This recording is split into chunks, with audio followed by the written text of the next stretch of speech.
Hello, I'm WWE superstar Titus O'Neil, and today I'm coming to you as a neighbor.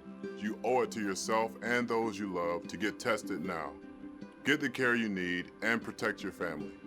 Hillsborough County is offering free coronavirus testing and no health insurance is needed. It costs you nothing to get tested. Visit hcflgov.net/staysafe for more information and have a reservation made today. Share this with a neighbor, and let's come together as a community and keep fighting to get through this. Together, we will come back stronger. God bless.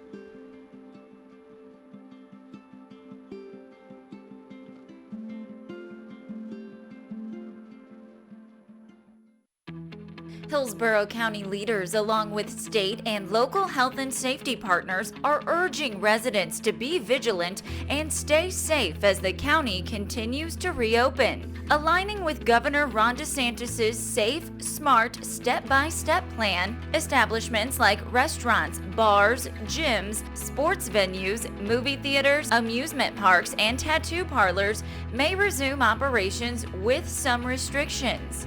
To help protect yourself, your family, and others from getting or spreading the COVID-19 coronavirus, you should avoid crowds larger than 50 people and continue practicing social distancing. If you're around others, keep 6 feet between you when possible and avoid hugs and handshakes. Why? Health experts say the virus is thought to spread mainly from person to person. When someone coughs or sneezes, they spray small liquid droplets from their nose or mouth, which may contain the virus. Residents are urged to wear cloth face coverings in public places. You could spread COVID-19 to others even if you don't feel sick. The face cover is meant to protect other people in case you're infected. Medical grade masks are not needed for the general public and should be reserved for healthcare professionals. Continue to wash your hands often for at least 20 seconds, clean frequently touched surfaces daily, and try to avoid touching your eyes, nose, and mouth. Stay home and avoid public places if you're feeling sick. COVID-19 tests are available to any Hillsborough County resident, even if you aren't experiencing symptoms. They are free, no insurance is required, but you must call and schedule an appointment. Visit hcflgov.net/staysafe for more on reopening information along with COVID-19 health and safety tips.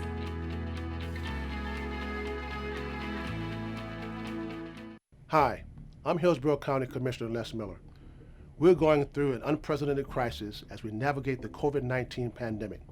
I understand your challenges, and I'm sympathize with the difficulties many of you are facing during this time.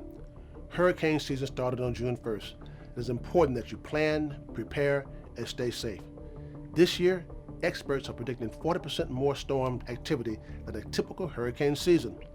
When a storm is identified, it's important to stay tuned to your radio or television and listen to local authorities. Stock your home and vehicle with emergency supplies and make plans in advance to protect people with special needs and pets. If evacuation orders are called, heed the warnings and follow special instructions related to sheltering during COVID-19 pandemic. I encourage you to visit hcflgov.net/staysafe for information on disaster planning, evacuation zones, shelters, and more. Make sure you and your family plan, prepare, and stay safe.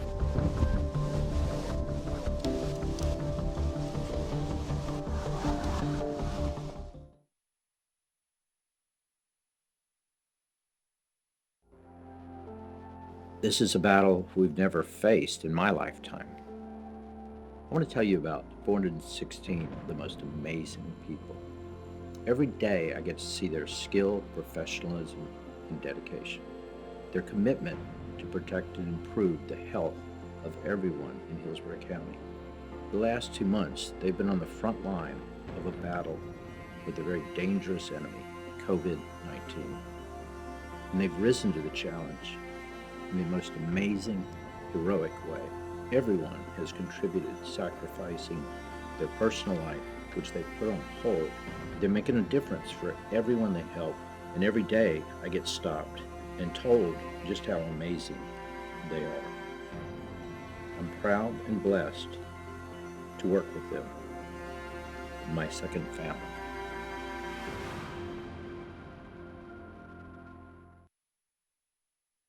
Hillsborough County has teamed up with the Department of Health and other public health and safety agencies to address any impacts the virus may have on our local community. To help prevent the spread of the coronavirus, here are a few tips you should know. Practice proper hand washing by using soap and water and wash for at least 20 seconds. Use alcohol-based hand sanitizer if you cannot wash. Avoid touching your eyes, nose, and mouth. Cough and sneeze into a tissue and throw it away. Clean, high-touch surfaces frequently. Some examples include doorknobs, credit and debit cards, cell phones, keyboard and mouse devices, and toilet handles. Stay home if you're feeling ill. If you have any flu-like symptoms, avoid contact with the public. Avoid sharing personal items in spaces with those close to you. Seek medical care early if you're feeling sick. Symptoms of the coronavirus can include fever, coughing, and shortness of breath. Seek medical care if you develop these symptoms or if you've been traveling or have been in close contact with a person who has traveled from an area with an ongoing spread of COVID-19. We encourage you to visit hcflgov.net/stay-safe for up-to-date information and tips.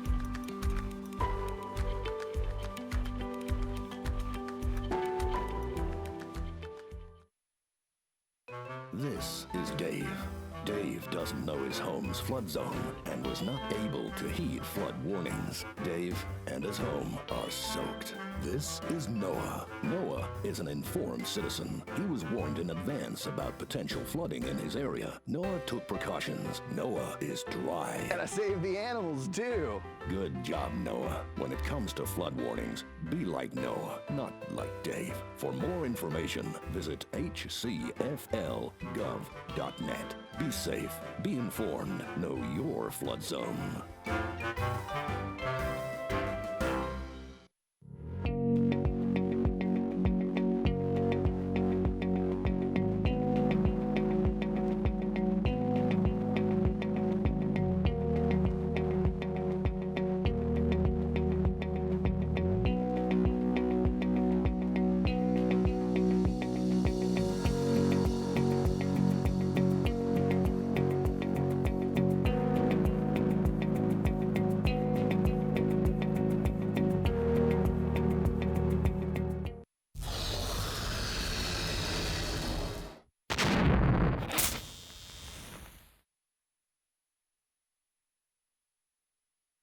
Hello, I'm WWE superstar Titus O'Neil, and today I'm coming to you as a neighbor.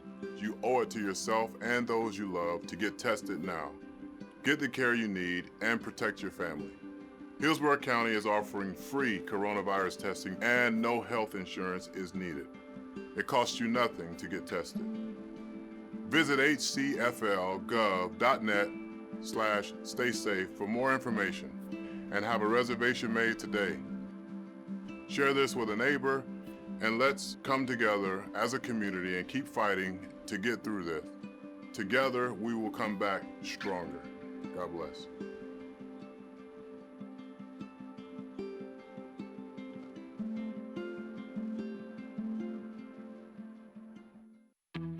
Hillsborough County leaders, along with state and local health and safety partners, are urging residents to be vigilant and stay safe as the county continues to reopen. Aligning with Governor Ron DeSantis' safe, smart, step-by-step plan, establishments like restaurants, bars, gyms, sports venues, movie theaters, amusement parks, and tattoo parlors may resume operations with some restrictions. To help protect yourself, your family, and others from getting or spreading the COVID-19 coronavirus, you should avoid crowds larger than 50 people and continue practicing social distancing. If you're around others, keep 6 feet between you when possible and avoid hugs and handshakes. Why? Health experts say the virus is thought to spread mainly from person to person. When someone coughs or sneezes, they spray small liquid droplets from their nose or mouth, which may contain the virus. Residents are urged to wear cloth face coverings in public places. You could spread COVID-19 to others even if you don't feel sick. The face cover is meant to protect other people in case you're infected. Medical-grade masks are not needed for the general public and should be reserved for healthcare professionals. Continue to wash your hands often for at least 20 seconds, clean frequently touched surfaces daily, and try to avoid touching your eyes, nose, and mouth. Stay home and avoid public places if you're feeling sick. COVID-19 tests are available to any Hillsborough County resident, even if you aren't experiencing symptoms. They are free, no insurance is required, but you must call and schedule an appointment. Visit hcflgov.net/stay safe for more on reopening information along with COVID-19 health and safety tips.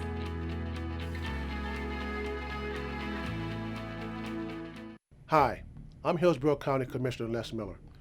We're going through an unprecedented crisis as we navigate the COVID-19 pandemic. I understand your challenges, and I'm sympathize with the difficulties many of you are facing during this time. Hurricane season started on June 1st.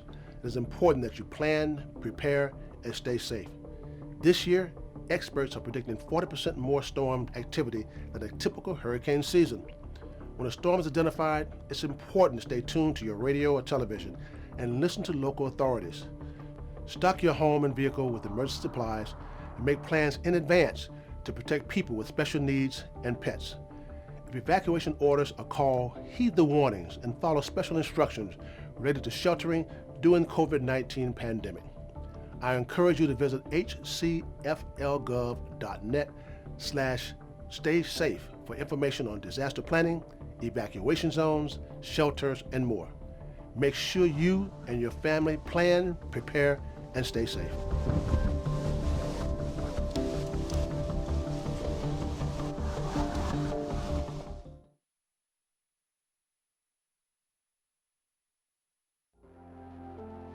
This is a battle we've never faced in my lifetime. I want to tell you about 416 of the most amazing people. Every day I get to see their skill, professionalism, and dedication. Their commitment to protect and improve the health of everyone in Hillsborough County. The last 2 months, they've been on the front line of a battle with a very dangerous enemy, COVID-19. And they've risen to the challenge in the most amazing, heroic way. Everyone has contributed, sacrificing their personal life, which they put on hold. They're making a difference for everyone they help, and every day I get stopped and told just how amazing they are. I'm proud and blessed to work with them, my second family.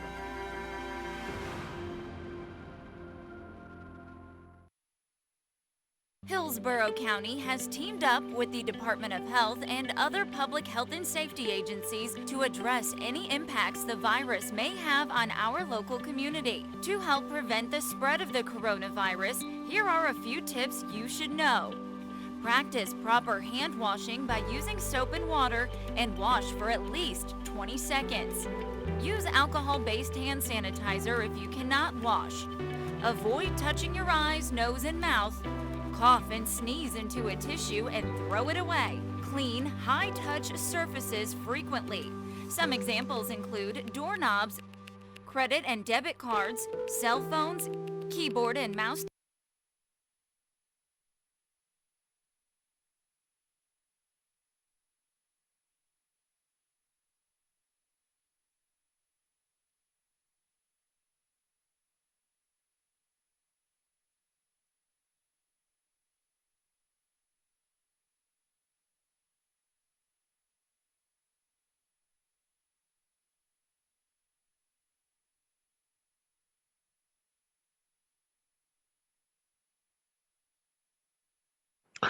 Good afternoon. I'd like to call the Hillsborough County Emergency Policy Group meeting to order. I hope everyone had a fantastic, fun-filled, but safe 4th of July weekend holiday. Will the clerk please call the roll? Miller, Here. Overman. Here. Merman. Here. Cronister. Here. Caster. I'm sorry, Mayor Caster. She's here. She's just coming in the room. Ross.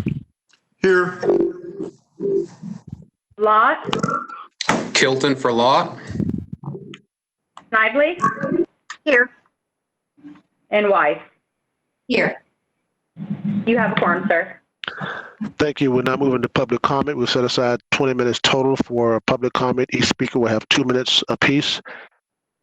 The first speaker is Barry Jackson. EPG. I own and manage retail shopping centers and have spent the past 4 months giving away thousands of dollars in free rent to help keep businesses open.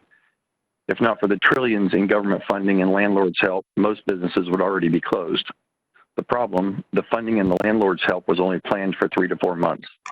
We're now hitting the first months of businesses having to pay full rent again, and they can't. The government money has been spent, and landlords can't give away any more free rent. Businesses were just trying to hang on after reopening, and the mask mandate hit. This killed businesses again. If we don't drop the mask mandate immediately, businesses will be closing very shortly and in large numbers. We are self-destructing, not because of COVID, because of rules and mandates. The news did such a great job of instilling fear and panic, people are driving around in their cars and riding bikes with masks on. Doing my own survey, I have found that people believe that 15 to 50% have the virus and just under that have died. Both of those are less than 1%. Never by the media, EPG, or Dr. Holt has COVID ever been reported as a percentage of impact to the total population. After 4 months, the Hillsborough County impact is just now at a whopping 0.99%, and the death impact is at 0.01%. Your decisions are affecting 100% of the population, 100% of the businesses, 13% of the population is out of work. All governments are in severe financial hardship, all for something that after 4 months doesn't even have 1% of the population infected with cases, and deaths are at 1/100th of 1%. We are 3.5 more times likely to die in a car accident than by COVID, and we're not revoking driver's licenses. Political agendas need to be set aside and more time spent truly caring about the community, which includes keeping businesses open. Cases, 0.99%. Deaths, 0.01% of the Hillsborough County population. Thank you. Kimberly Pullen. Thank you, Mr. Chairman. As stated, my name is Kimberly Pullen, and before I begin my comments for today's meeting, I would be greatly amiss if I failed to first thank the members of the EPG for their continued work to ensure the safety and health of our community. To those of you who have supported and voted for mandating masks in our county, thank you very much. My reason for calling today is the reopening of Hillsborough County schools on August 10th. While I understand that the EPG has no authority to make decisions for the school board, you do have an obligation to protect the community as a whole. Myself, along with 2,700 other parents, teachers, caregivers, and Hillsborough County Public School staff, have signed a petition requesting that the school board host a public forum for our concerns to be heard. All of the members of this group received an email this weekend outlining the specific areas that the school board has failed to publicly address, including the use of face masks. I now urge the EPG to request a formal plan from the school board to address these concerns to ensure the safety of our county beginning in August. Thank you very much. Thank you. Jason Williams. Good afternoon, Mr. Chairman and EPG members. My name is Jason Williams, and I live and work in Hillsborough County. Thank you for the opportunity to speak today. I'm asking the EPG today to repeal the face mask order or amend it to voluntary compliance. I've listened to every EPG call to my knowledge, and there are still statistics that have not been presented on a consistent basis. I agree with Mrs. Snively as she asked for these statistics to be reported, recovery stats, hospitalizations, death rates, etc. Additionally, Vice Mayor Ross has asked for data to help this board make logical and reasonable actions. Furthermore, this mask order is an unnecessary hurdle for business owners in our county. This makes the business owner an arm of our police, and that is unfair. The alternative is to put this on the citizen, and that would be unfair and perhaps impossible for the sheriff's department to handle. Dr. Holt has stated that there's at least a 95% recovery rate for this disease. So the statistics could be even higher, like 99%.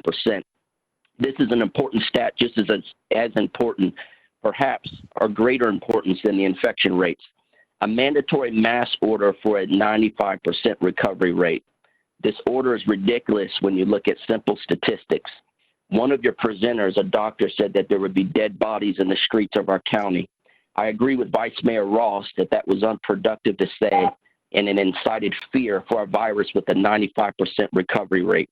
Our county workers, the politicians, professors, county doctors, and the officials of this board are still collecting a salary. Meanwhile, our businesses in our county are being devastated by this board's decisions.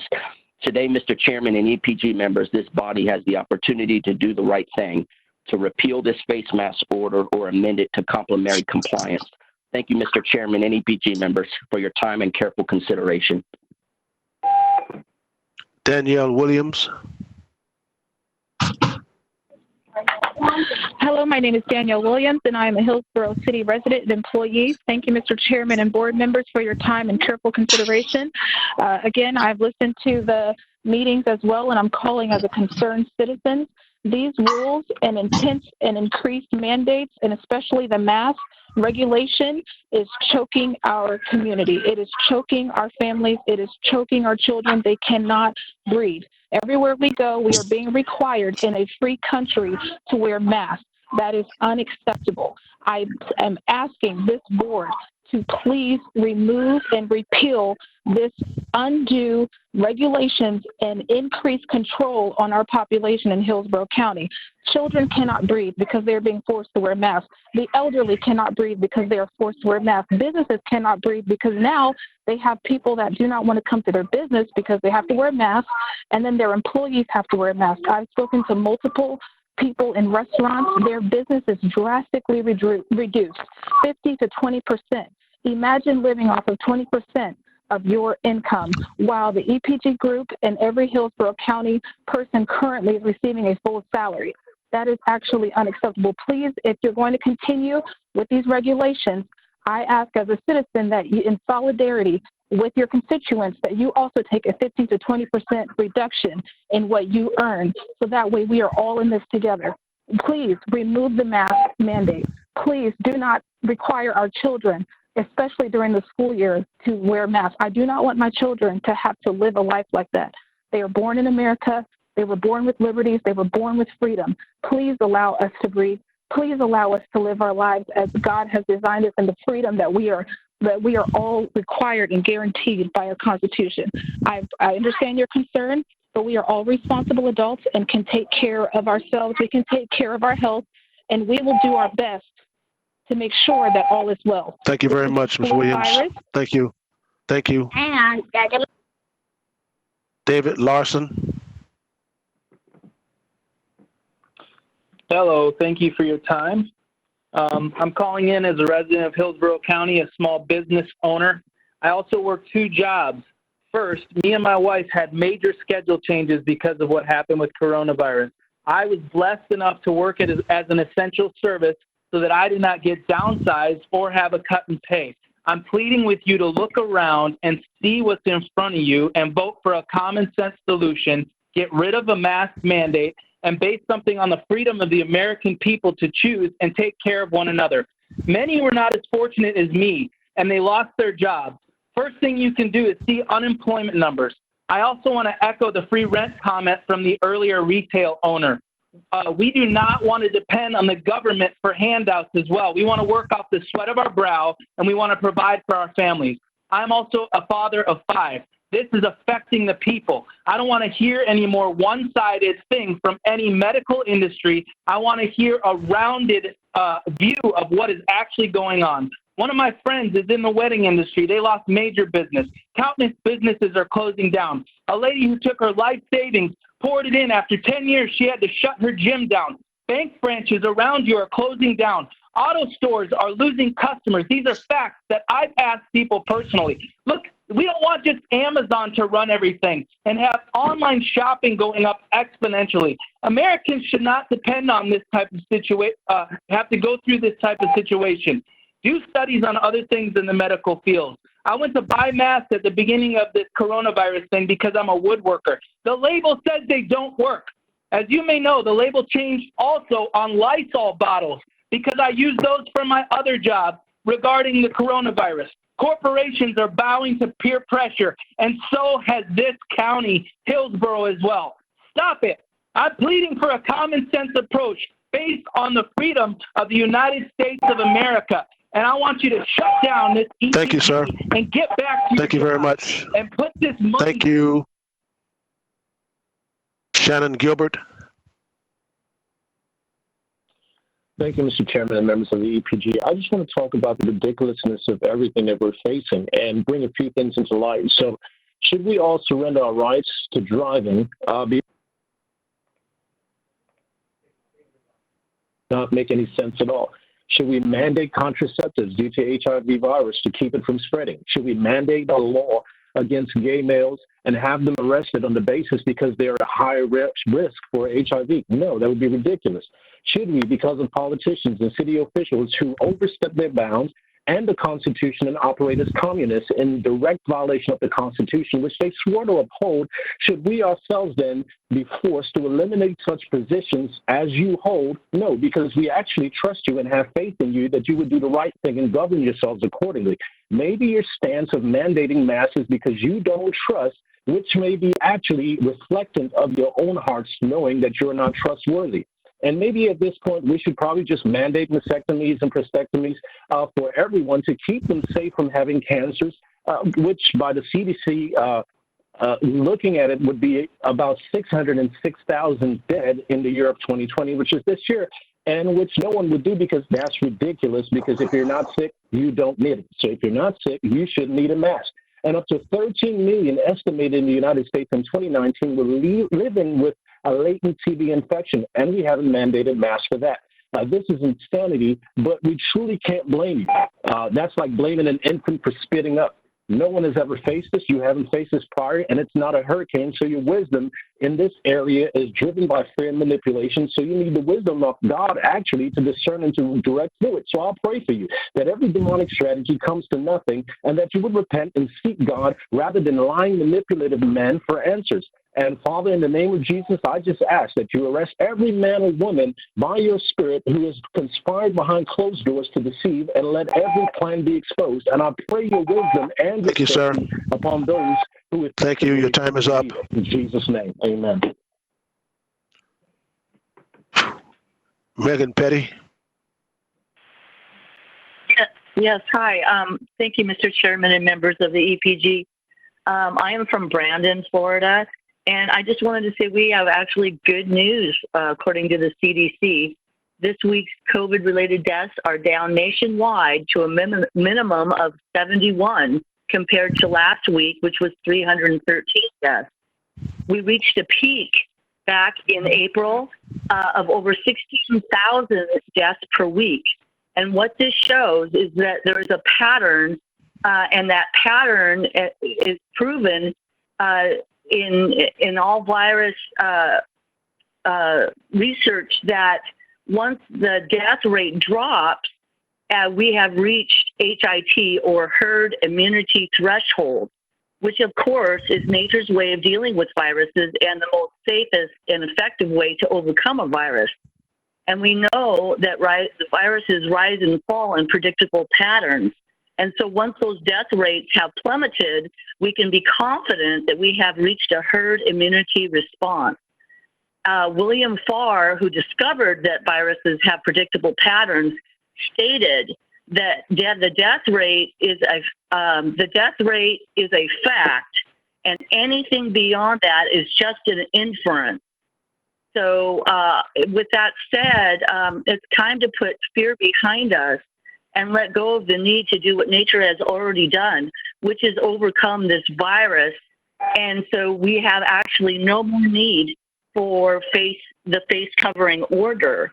So I would ask you to please take that into consideration, because according to everybody I've just heard, that has been such a problem and has not really been something that would really be effective anyway, because now nature has taken care of it and we don't have to worry anymore about this virus.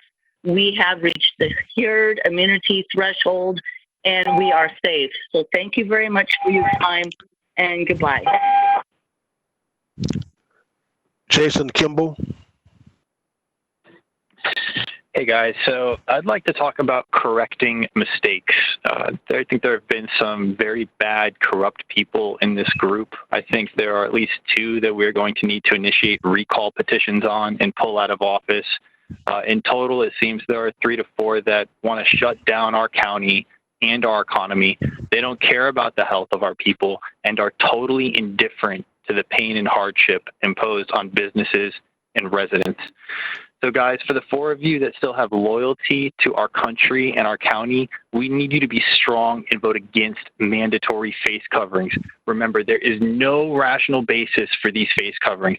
The doctors presenting here have provided no valid evidence. When the EPG issued its executive order, you relied on their credentials and you considered them qualified. However, if you look at their treatment protocols and judge them on that basis, I think you'll find they're not qualified.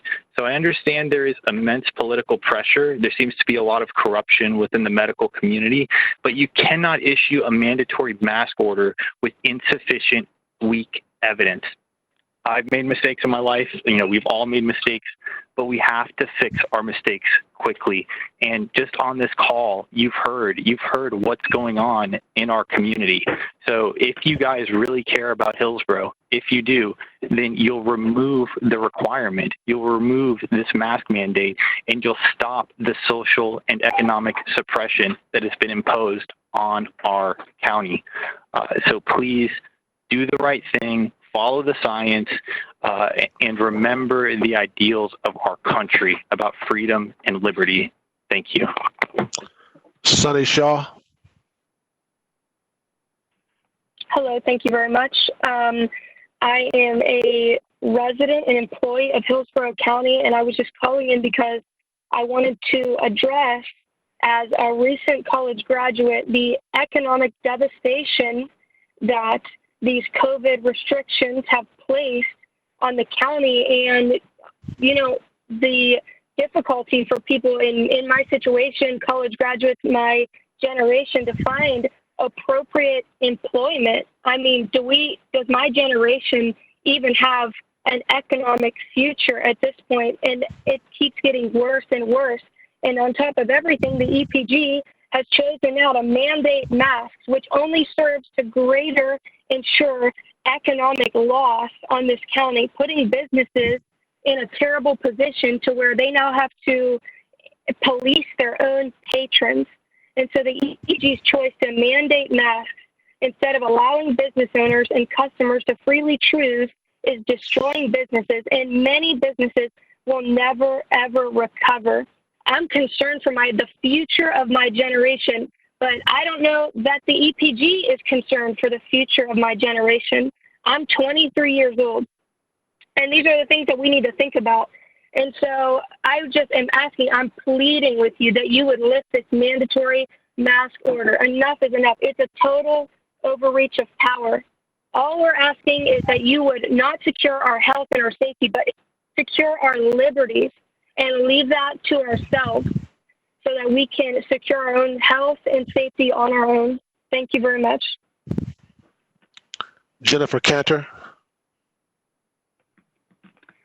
Hi there. My name is Jennifer Cantor. Thank you for hearing from me. I'm calling with a different perspective.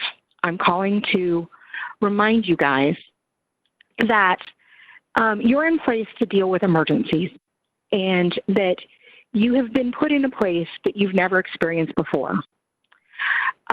This is out of your normal hurricane, and I get that. Okay? You have always received as our representatives the calls from the people who disagreed with the choices that you are making, and that is what you're hearing right now. What you don't hear from is the majority of the people who are satisfied with the decisions that you've made. I am a 40-something suburban middle-class housewife. I am the bread and butter of this economy. I'm where the money comes from. I'm the primary shopper. I'm the demographic everybody wants in their store.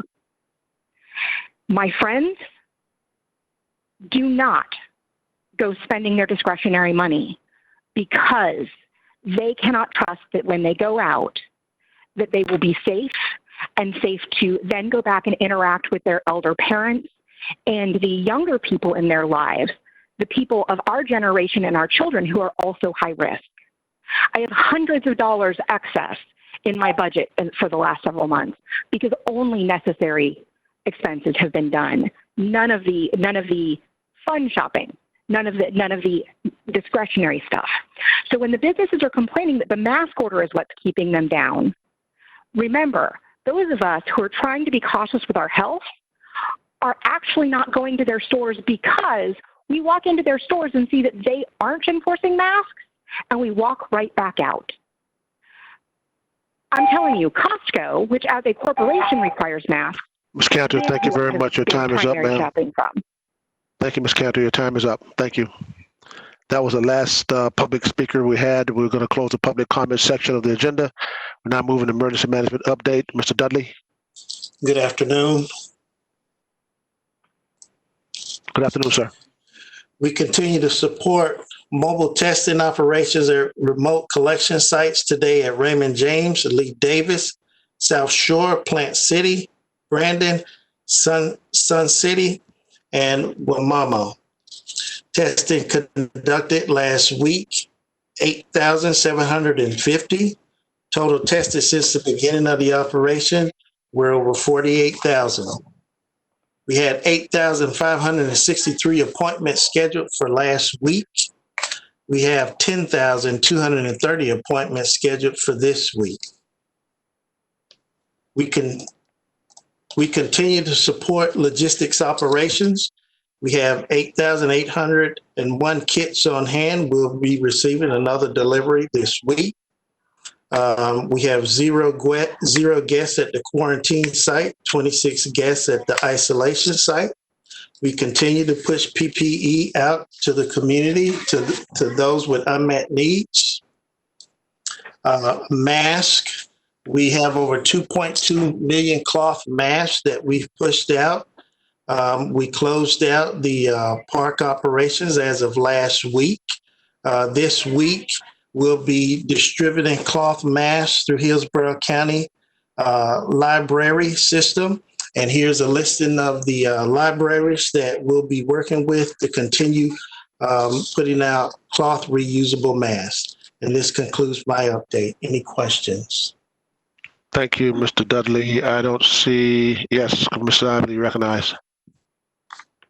Thank you, Mr. Chair. I just wanted to say thank you to Mr. Dudley and Liana Lopez and everyone who has created more space and more for appointments.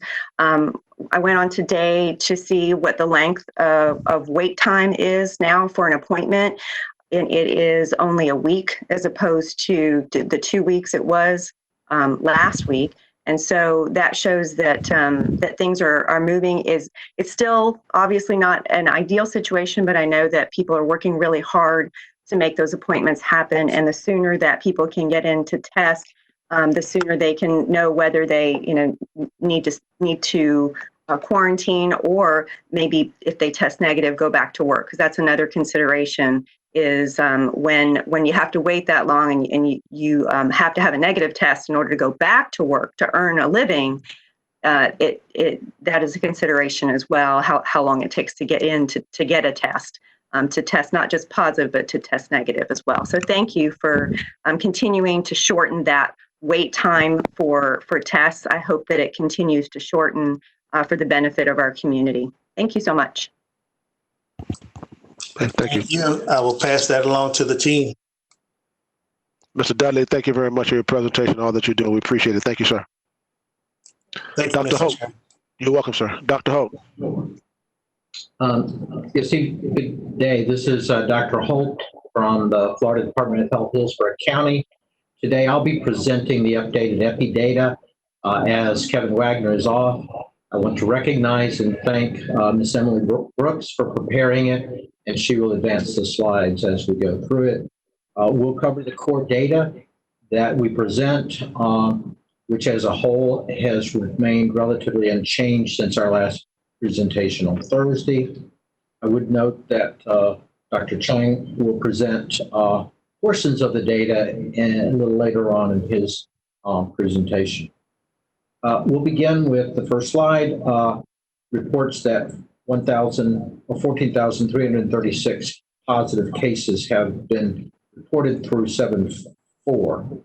I would note that we did have a 340 increase, so we're now at 14,677, but that is the lowest number on a daily report that we've had in almost 2 weeks. Next, I was asked to look at the both the number of cases and the number of deaths to date as a percentage of the entire general population of 1.5 million. So to date, approximately 1% of the population has been known or had a test positive for infection. That's as of 7/4, about 1 in 100. Of note, about 80% of that did come in the month of June. Also, about 0.1% of the population has died, or 1 in 10,000. We were also asked to provide a number of the estimated recovered individuals. We define recovered as being alive 30 days after being tested. So it's sort of more of a survivor number. The way this is calculated is we look at the total number of infected positive cases as of the last day of May, and then we check and see the number that had died during that period through the last day of June. So we had a total of 2,554 cases through the last day of May, 150 deaths. We now have 2,404 that have recovered. So again, my estimate previously was 95 or 6%. So of the total that were infected during this period of time, we've had 94% of them recover.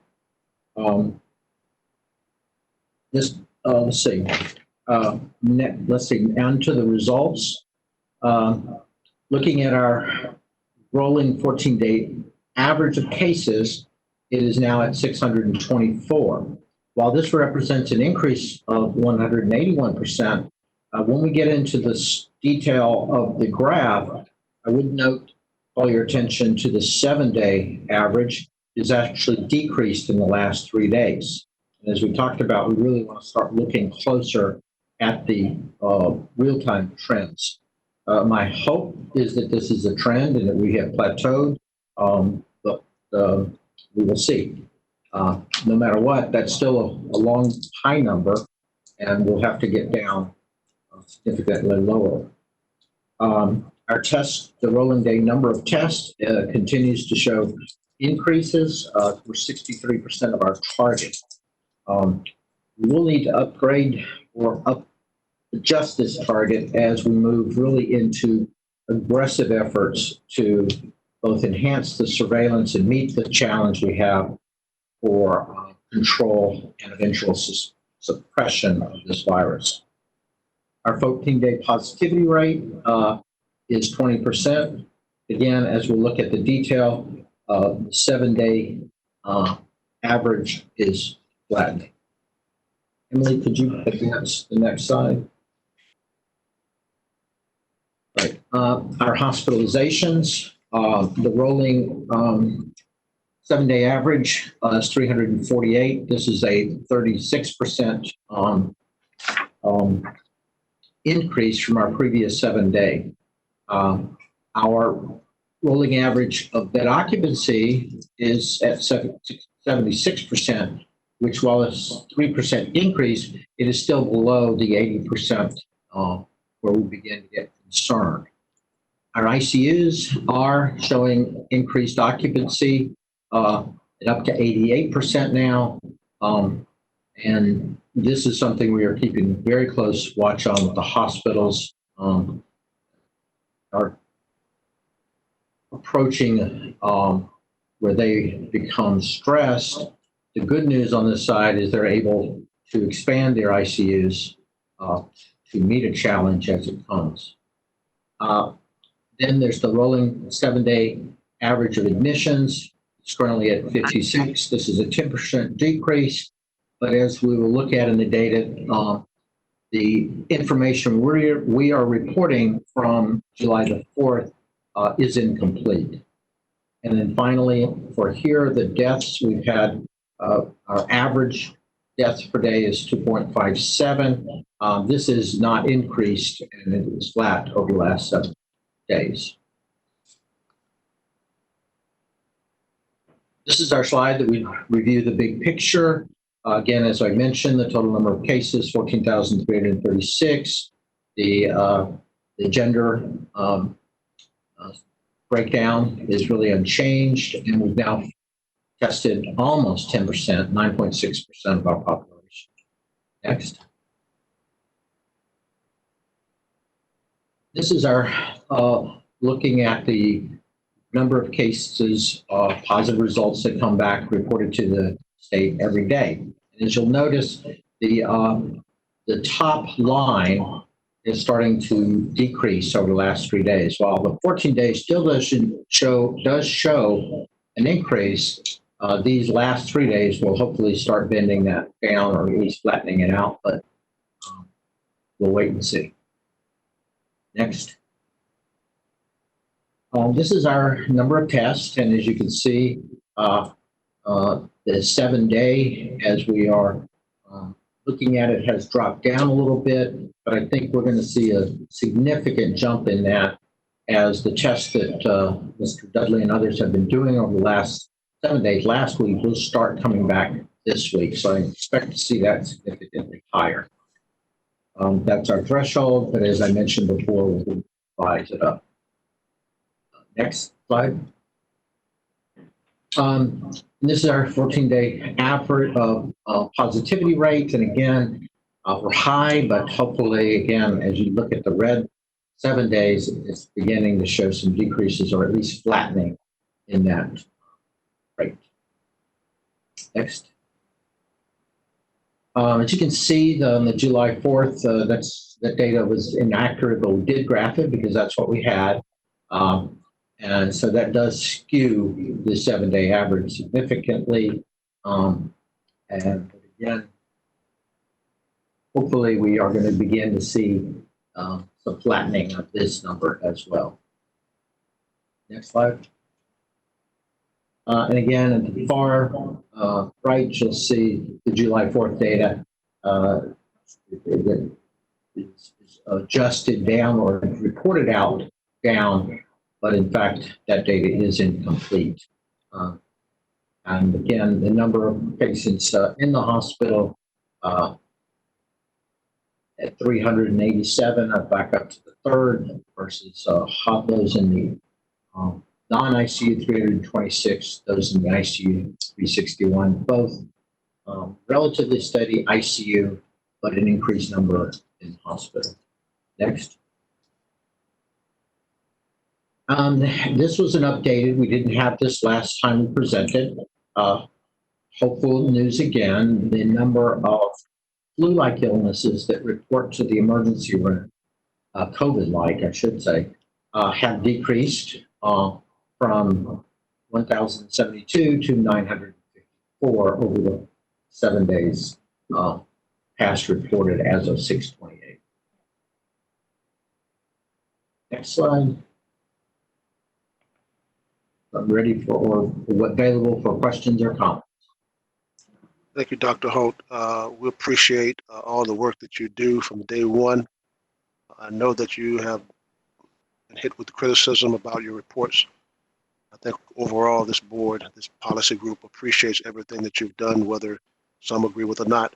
You presented the facts, and that's to be commendable on your part. And just wanted to let you know that personally, for me, that I appreciate everything that you've done. Commissioner Overman, you recognize.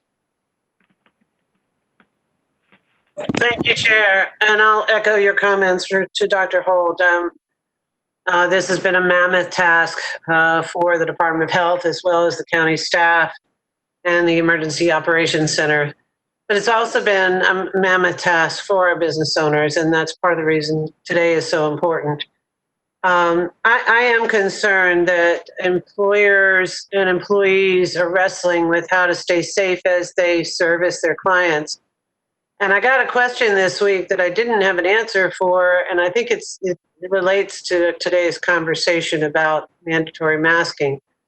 When an employee or an employer has someone that tests positive, and as we've seen, those numbers have been increasing of those that get tested, and we're doing a great job of getting people to test, and the numbers are bringing people to the testing centers, which is also good, so that we can find out what the level of community spread is. But when an employee or an employer, finds out that someone's tested positive and they're returning to work, they're not staying home, they're not quarantining, who do they call? What do they do? Because that sort of helps us understand some of the fear that's in the community. And what is the best course of action? Do they call the health department? Who do they call? Yes, ma'am, this is Dr. Holt. They would notify the health department. Obviously, would have to confirm that the person is positive that's being reported, because we wouldn't take their word for it. We'd look at it. If it is, then we would communicate directly with that individual, reminding them very strongly what we had already told them, that isolation is required. I don't have a lot of enforcement powers. There is a statute that allows a enforcement. As far as I know, it's never been used, but it would require me to request support from the Surgeon General. That would be extreme. So we try very, very hard to convince the person to do what they have to do. Okay, thank you very much. I appreciate all the effort you put in to bring us current numbers. And I too am somewhat dismayed by the lack of trust of our medical professionals, but I appreciate your efforts in moving forward and making sure that we have good data to make good decisions. And thanks so much. I'll stop there. Okay. Commissioner Merman, you recognize.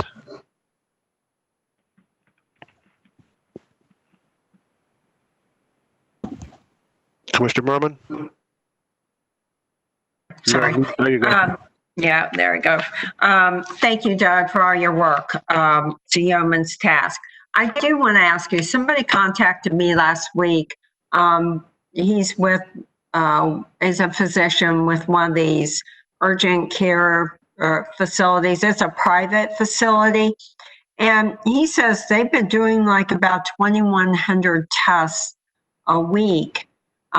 Wouldn't that just about put us over our goal if we included those numbers in with our testing numbers?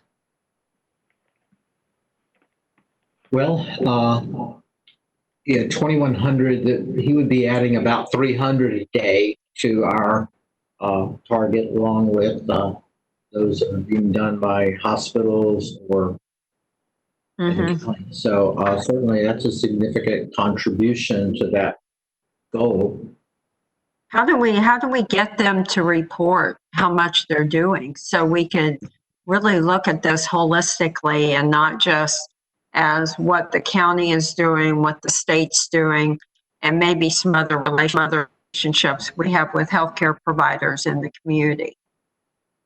Well, I know this has come up before about, are we not getting any results being done? So I guess I would And if you're comfortable or they are comfortable, I'd love offline talk to them directly and make sure that Okay. they're using, if they're using a Okay.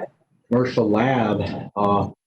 I actually reviewed the detail of the state report, and it's almost 30 or 40 pages of list of labs that they get. And actually, they get labs that were drawn across the country, but if they're in a Florida resident, they're reported to us. So I definitely want to, if we're not finding 300 labs a day being in my system, I definitely want to know about it. Okay. Okay. I'll have them call you. Thank you very much. Okay, Dr. Holt. I think that was the only questions we had. So very good. Thank you so much for your presentation, sir. Is that it? You had anything else, Dr. Holt? No, sir, that was my presentation. Thank you. Okay, thank you very much. We'll now move to the first report from the TGH, Tampa General Hospital Healthcare Systems. First, we have Dr. Peter Chang, who's the Vice President of Care and Transition and Chief Medical Information Officer at TGH, and then Dr. Jason Wilson, who is a USF Health Marconi College of Medicine. Dr. Chang. Thank you, Chairman. Can you hear me? Yes, sir. Good afternoon. Right. So this is just in response. Thank you for inviting me to speak to talk from the hospital system's perspective. So some of the things I wanted to kind of clarify and some qualifiers. The data that you're going to see today is an aggregate between Baycare, HCA, TGH, and Advent Health. So the hospital systems have come together. What we'd really like to provide for the EPG is a service where we can rotate everyone through. So the idea is, I can present this week. Maybe you can get some other representatives from the other hospital systems to subsequently present the county data. So this is not any TGH specific data. So I just wanted to get that out there. The second thing is the data that you see on this dashboard here is from the Florida Department of Health. And I wanted to try to find a way to explain what's happening in regards to the number of positives we have, the number of tests we're conducting, and what the average 7-day rolling rate is for positivity. And so in doing this, we'll start off this is the beginning of March, as you see towards the left side of the graph. The orange little dots you see here are the number of new cases we've had for the day, and then the number of tests. So again, this data is all reported up through the state. This is Florida Department of Health data. So you can see as we weren't testing very much here, just under 1,000 tests a day here. And when we had our positives, our positivity rate was a little bit higher. We started off actually between 5 and 6%. As we started to go into considering safe at home, the rate started to decline, although testing stayed relatively static. Once we hit early May, the testing really ramped up through the hospitals in addition to what the county was doing. And so this blip you see in the positivity rate right here is actually the nursing homes, the long-term care facilities, the 2 outbreaks that we had that were pretty large scale. As you move through the Safe at Home program, you'll see we had a day where we really didn't test much. It was just a couple of hundred tests, and we did have some positives. So that actually resulted in that day a 10% positivity rate, which drove this little average up and took a couple of days before that could fall back down. But that was just kind of an anomaly here. That's why looking at the 7-day rolling average really helps, mainly from the purpose of we know that when a sample is drawn and when it's resulted, it could be days away. And so that rolling average helps normalize some of that variance. Now, as we go towards the end of May and in the beginning of June, you start to see this rapid uptick in the percent positive 7-day rolling average. And you can sometimes equate to the number of positives that we're getting is due to increased testing. That is a true statement. The perfect example of that was about a week and a half ago where we had our highest case total at around 1,100 cases in Hillsborough County.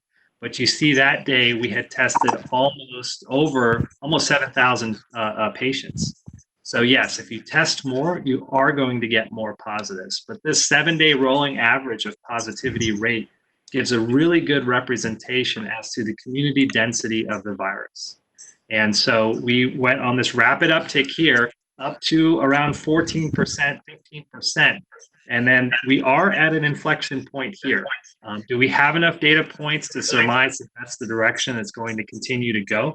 But we are on a different slope that's less steep than it was previously. Now, I don't know what that really means, because another 2 or 3 data points, it could shoot right back up at the same slope. Only the future will tell. So I thought this was a good representation to look at, the less you test here, the less number of cases you get here in the orange. The more you test here, the more you get cases. And it's fairly consistent with the number of tests that we do every day here in Hillsborough County, and then the subsequent number of new positives we have per day. But by comparing all of these three, it gives you a lot of information as it regards to number of cases, the number of tests, and of course that positivity rate. As a comparison, I put what New York City's curve looked like at the beginning. And again, this is just New York City proper. You're comparing a population of over 8 million to a population of over 1 million here in the county. You sort of see at the beginning of, or sort of mid-March, the numbers that you see right here, where they were at about a 15% positivity rate, which is kind of where we were at right around here at that inflection point. Look at the steepness of the slope. And they actually went to an over 50% positivity rate in a very, very short span of time. I would say over a week and a half, 2 weeks time. I don't believe we are going to see that trajectory of increase in cases, but it does give you an idea of, as community prevalence falls, the more you test, as New York City is testing quite a few patients, north of 30,000 patients a day, and look at their positivity rate. So that's the comparison to say, if you're testing more, I do expect to find more positives, but only if the positivity rate is increasing. That is the marker for community prevalence. So hopefully that helps kind of clear it up. Again, I'm not saying that we are New York City. I'm just using this as a comparison to look at what they've gone through and the rapid speed at which cases increased, which overwhelmed their healthcare systems. The next slide I'm going to show you, again, you'll see different numbers from what Dr. Holt presented, because this is self-reported data from the 4 hospital systems that we aggregate on a dashboard. And so what this is looking at is the number of acute care. So this is non-ICU, just admission to acute care to the hospital with the systems we have. Again, the numbers aren't going to match up to Dr. Holt's data because this is self-reported and some of the hospitals are missing. Generally speaking, directionally, you can see what's happened from the end of April to the beginning of July. The gray line here represents the acute care admissions. The orange line right here represents the additional ICU admissions. And the blue line represents the patients that are utilizing ventilators. So that gives you, I know the EPG group asked for some general admission data and trends from the hospitals over time. I think this goes to show you the increase that we are witnessing within the walls of the hospital. I wanted to spend a minute or two talking about ventilators, because at the beginning and the onset of this pandemic, everyone was concerned with, do we have enough ventilators? Here at TGH, I can speak specifically for us, and I know this is the case with some of our other hospital partners. We're starting to utilize a different mode of oxygenation called heated high flow. And that really is much better for patients, because putting somebody on a ventilator, you do have to sedate them so they don't fight against the ventilator and they're in comfort. And so once you switch them over to high flow nasal cannula, you do not have to sedate them, but you can still oxygenate them enough. And the key to this is that they still use their respiratory muscles to breathe, because you don't have to paralyze them and have the machine breathe for them. So not to say that we are not reliant upon ventilators. Right now in our hospital, we have 13 patients that are on ventilators, but we have about just as many on heated high flow, and we're able to sort of hold off using a ventilator until we absolutely need to, because we know we've seen a lot of patients turn in the right direction and not have to go on a ventilator. So I think the state is a lot different now than it was at the beginning of this, as we're starting to learn more and more about the modalities and how we treat them. This right here just gives a snapshot of overall occupancy in the hospital.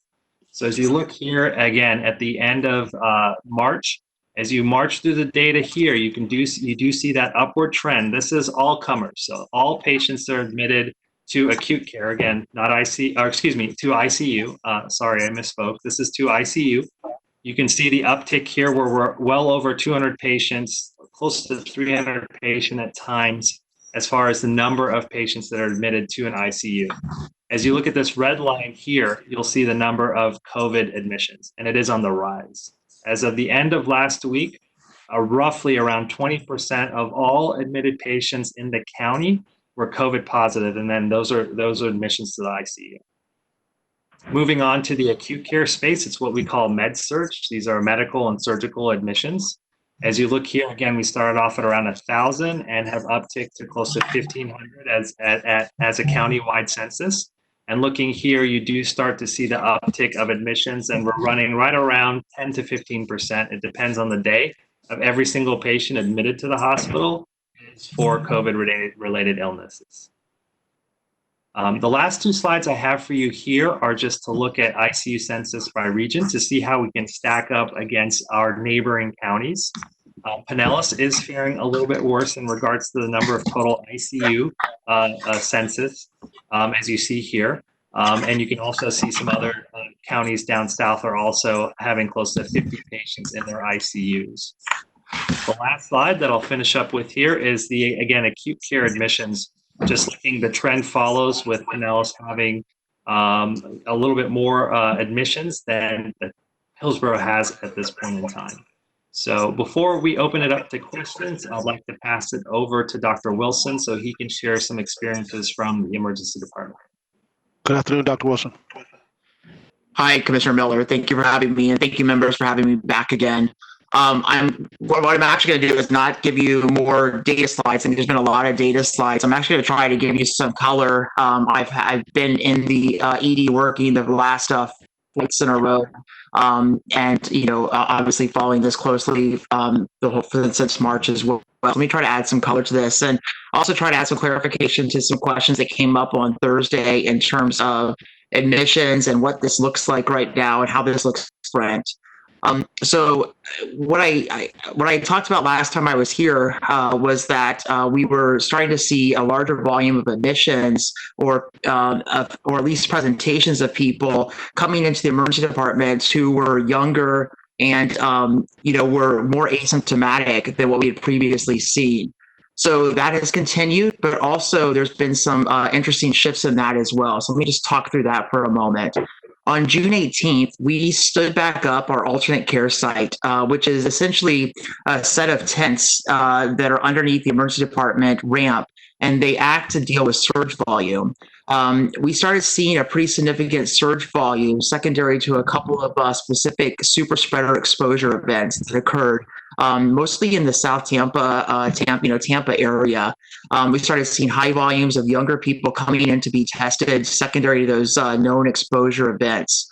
That really started to increase in volume rapidly. To give you some idea, when we had the tent of the alternate care site open in March and April, we would see maybe 20 people a day through that area. In this period of time between June 18th and the rest of June, we began to see over 100 people a day, peaking on June 20th at 305 patients through that alternate care site. And again, that's an area that's designated as a surge disaster area underneath the emergency department. Now, just to give some idea of what admission numbers look like, when you come into the emergency department, you're basically pivoted into whether you're there for a COVID-related complaint or a non-COVID-related complaint. If you're there for a COVID-related complaint, our triage nurses assess very quickly as to whether you're sick or not. These younger people who don't look very sick, or even other people who just don't look very sick, they're sent down to the alternate care site when it's open. They're tested and they're essentially discharged right away. So for these last two or 3 weeks or so that we've been doing this, we've been seeing, again, over 100 people a day in that area, discharging those patients really essentially as soon as they're swabbed. But then seeing essentially a positivity rate that's over 15%. On that day I mentioned that had 300 and something patients in it, we saw a positivity rate in the 20s, in the 20-something percent range. All of those patients essentially go home. They are not admitted to the hospital. We met, and Mayor Castro mentioned this last week, we met maybe one patient out of all those patients from down under the alternate care site. Now, the other space that we also utilize is the emergency department space itself. So you come in, you say you have a COVID-related complaint, but you appear to be a sicker patient. Maybe you've had a transplant in the past. Maybe you have other medical problems that are significant. You look sick. Those are brought to the emergency department to a special safe COVID area. Now that place has a much higher admission rate because you already been decided to be sicker. So we've seen both the area under the tent, the alternate care site, get much busier. We've also seen that area of patients we've brought into that separate space in the emergency department get much busier. The challenge there, really starting again around that mid-June mark, has been that there are so many of those patients who seem very sick that the admission rate has gone up quite a bit. To give you some idea around that, on an average day in March or April, our COVID census in the whole hospital for admitted patients might have been, between 15 and 20. Right now, on a given day, it's over 60. So what this has done is that patients who are admitted to the emergency department or admitted from the emergency department into the hospital with COVID, they would normally go to a different area of the hospital, to a COVID unit. But those areas are beginning to fill up. And as those areas fill up, that means we have to use other spaces. And so spaces in the emergency department now have been essentially retrofitted to become inpatient units for those patients. So we've been using more and more space. We actually have 2 spaces that have been converted to keeping those patients there as admitted patients. And this has come up a couple of times, so I want to make sure I clarify. When I say admitted, what I mean is that the emergency department care has ended, and I've called an internal medicine team, a COVID internal medicine team, to take over care of those patients. So that means they're going to be there for more than 24 hours. They're going to likely have a long hospital course. My colleague, Dr. Myers, couldn't join us today, but I can tell you that the hospital course for an admitted patient with COVID is pretty long. About 40% of patients who get admitted with COVID are going to go into more of a critical care type of area. And those that go to a critical care ICU type of area have a very long length of stay. Those are the patients Dr. Chang mentioned a few minutes ago who may need things like heated high flow nasal cannula oxygen, which has been very helpful because it's decreased the number of patients we have to intubate. And obviously, if we don't have to intubate the patient, it does take less resources, but they are still resource-heavy patients who may have long lengths of stay. So we are seeing patients get admitted both in those 2 areas, and essentially you have to stay there because other areas of the hospital are also filling up with admitted patients with COVID because of those large numbers. So those areas are essentially kind of always full. We're sort of always working to discharge those patients as soon as we possibly can do that safely. The COVID skilled nursing facilities has really helped. So I do thank the EPG for helping get those online and running. Those have definitely helped the teams decompress that volume on the other side. Now, the other thing I do want to mention, which has been really interesting over the past just a couple of days, is another shift that's taken place. And that shift is, I think, one that New York City saw, which is a little bit troubling. It just speaks to the prevalence of disease out there. We're starting to see more and more patients in our normal emergency department space also recognized to have COVID. And so either they have had COVID for a while and they are struggling with other disease entities they have. They might have heart problems or lung problems, and now those problems are manifesting on top of their COVID. Or just they come in with their heart problem and their heart problem has been exacerbated because now they also happen to have COVID. So, my last 4 shifts that I've worked over the past 4 nights, at any given time, 30% of my other non-COVID patients also had COVID on top of the medical problem they were experiencing. Just given some color to the fact that community density is very high right now. So overall, this seems very concerning because we're consistently at about 20 admissions per day. Where in March, April, and May, we are really a census of the hospital, about 20. So we're trying to discharge as many of those patients as possible, but we might only discharge 5 to 10 a day, and we're admitting 20 a day. So you can see the math doesn't quite add up there in terms of balance. So that's been the struggle for our internal medicine colleagues who are seeing those patients and treating them on the inside of the hospital, and for us who are trying to find them a safe place to go once they're admitted. Now, I just try to help answer some other questions I heard on Thursday while I'm talking through some of this. When we admit a patient, we consider them for a number of treatment strategies. Really, unfortunately, unless the patient is very sick, the science really isn't there yet for a lot of the treatment modalities that we've talked about. So what I mean by that more specifically is that if a patient requires oxygen, they're very sick and they require a heated high flow nasal cannula, oxygen support, or intubation, there are some treatments that have proven to be beneficial. Member Snively mentioned the steroid study, the dexamethasone study last week, and that is a very good signal study. We're very happy that study is out there. We are evaluating those patients, putting them on dexamethasone. We evaluate them for the antiviral medication, remdesivir, which I think most people have heard about, and we evaluate them for convalescent donor plasma. But unfortunately, the patients who don't require those things really don't have at least an FDA, sort of approved or evidence-based sort of approved medical treatment. As a matter of fact, just to give you even more idea about what these numbers look like, because of that, we've gotten much more aggressive about the type of patients we will discharge. At this point, we have actually diverted quite a few admissions that would normally have been in those numbers. You're no longer seeing those numbers, but are still very sick patients.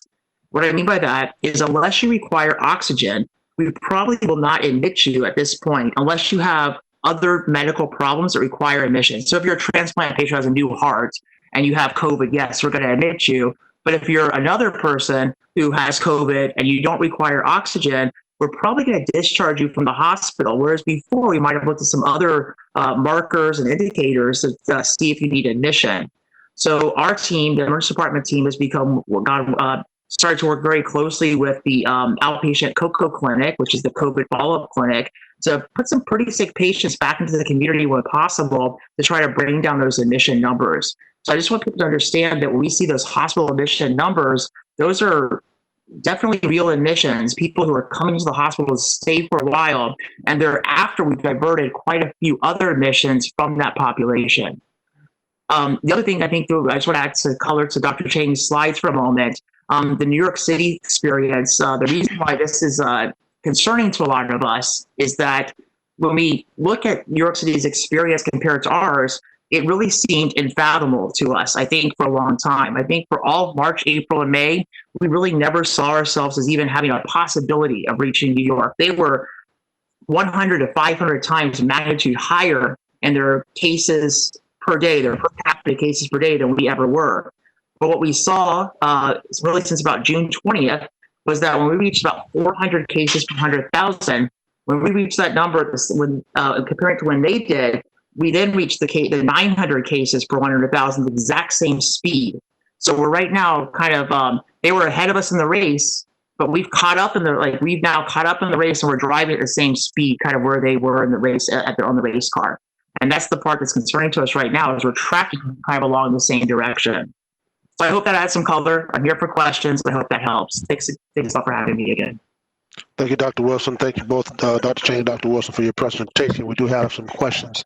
Commissioner Overland, you recognize. Thank you. And thank you, doctors, both of you, for bringing us very good information on how the hospital system is actually managing the ICU beds. That's been a number that people have used to say we're really not in trouble. But actually what you've just told us is that you're managing it as best you can aggressively to keep those numbers low. So I don't want to see us criticize or have your success actually end up being our worst enemy here. The 7-day average numbers are concerning, and what we saw in that is clearly a real spread in June, if I'm not mistaken. Looking at the Dr. Chang's slide, it's very clear that come June 5th through, say, the 19th, that acceleration, is that the acceleration, Dr. Wilson, that you're speaking about, that mirrors what we have, what New York actually experienced? Is that time frame? Because that's it's sometime in mid-June is when we really start to see that time frame. I've been looking at sort of 7-day averages at each little block of time, and it's that period in mid-June where every 7 days since then we've really been, and you can see that straight, or at least that line that Dr. Chang showed right there, that very steep roller coaster line. That line, if you were to take the New York City line from about March 25th until, about 14 days after March 25th for New York City, those lines are laid on top of each other essentially perfectly. Okay. The reason I asked that question is, it looks like after we put our mask order in place on the 22nd, the numbers started to wiggle a little bit or flatten out just a tad. When did New York, based on that prior slide, when did New York put its mandatory mask order in place? Yeah, they actually had it behind us. So they had about a 5-day lead time before they sort of took off at the same time we did. They had about a 5-day lead time on us of actually already having some of those ordinances in place, which allowed them then to sort of bend their curve, with a lot of other aggressive strategies they had, sort of bend their curve at about 3.5 weeks out of those aggressive strategies. So they picked it around 2,000 cases per 100,000. Essentially 3.5 to 4 weeks after they took off. Okay, that helps me because I'm trying to figure out if we're looking at our 7-day numbers and we're starting to see that our citizens are doing a great job of following the mandate. Are we working in the right direction? Because that 40% of needing critical care number is a little concerning. Especially if the spread continues at a rate that it did in the early part, mid part of June. And that is the way spread happens, is it starts to exponentially increase the more people get exposed. So my question is, I don't want to have success be a failure. I mean, you guys are doing a really great job, but, we've heard from a lot of sources the value of mandating masks. And in your opinion, do you think we've seen some of the impact of putting the mask order in place yet? Yeah, it may be a little early to know exactly if we're seeing that. I think we're also sort of seeing, just to give you some ideas of other things we're seeing. I'm still seeing patients who've been at social, events, things like bars. I'm still seeing those types of patients come in as well. That's concerning. I think it's going to be hard to, have a mask. It's going to be hard to have the mask work if we still have young people going to bars, when there's a bar ban. I think that we need to watch and monitor the mask data. I always kind of give it about 2 weeks, after an intervention that we should start to see some type of change. So we're, coming up on that. And so, we should start to see some of the data Dr. Lakshmi, brought up last time she presented in terms of what type of, decays we should see in the growth curves based on the mask ordinance, alone, essentially. So, okay, and reminding us how long the critical patient, the critical care patient is on average staying in their ages, because what we're looking at is the disruption in that person's life and their economic opportunity to take care of themselves and their family, right? So if they are in the hospital for, 5 or 6 days and they're sick for a little while longer, that's no big deal. But I'd like to get a better understanding of who is actually getting admitted and what is their timeline look like towards quote unquote recovery. And that's Commissioner on the spot, but he may have some data around that with him. Yeah, we did present some of the admission data by demographic, just for TGH specifically, I believe around 2 weeks ago. And we can and are planning on bringing that data back at a hospital collective between all the hospitals to present to EPG at a subsequent meeting. We're in the mode of collecting that data right now. To the point that Jason was making, I would say our youngest intubated patient on a ventilator right now is 26. And we admitted a 103-year-old yesterday that's on heated high flow. So we see the complete range of patient populations in regards to the ages. In fact, there's an interesting story on the 26-year-old patient. She was actually discharged home from the hospital before with monitoring. We actually, as Jason mentioned, we have the coronavirus continuity clinic that USF helps run where we monitor patients. We actually sent her home with a continuous pulse oximeter on her finger that automatically fed data to those clinicians to be able to monitor her at home, and they started to notice a decline about 5 days after she was discharged, and we took her back in, and she needed to be put on a ventilator. So, we have all the different types of stories. That's one anecdotal story on one specific patient, but we have kind of the whole gamut. And to me, if we have more than one, which we do, we have many patients in their 30s and 40s that are also on ventilators. It just goes to the point that Jason was saying. The census this morning was 71 coronavirus patients, with about 26 of those in the ICU. So, that kind of gives you what we woke up to this morning, kind of coming up into the hospital, and that's kind of been the trend over the last week. Let me just jump in too, because I know one of the things that come up a lot are what type of metrics we're looking at in terms of the resource intensity. But you just described a pretty typical patient. I think it's important for the members to understand that for a lot of these patients, there's a sort of constant data monitoring, cognitive spend, provider dedication to trying to figure out today, is this patient still okay at home? Is this patient, now that's in the ER, coming back, about 5 to 7 days often after they first, get diagnosed? Do I need to bring them in? I need to meet with the internal medicine team. This is a lot of resource just intensity, thinking about putting resources into the patient's correct disposition. It's much higher than other patient types that we see. And then my last question has to do with... Yes, last question. Yes, my last question. Asymptomatic versus symptomatic.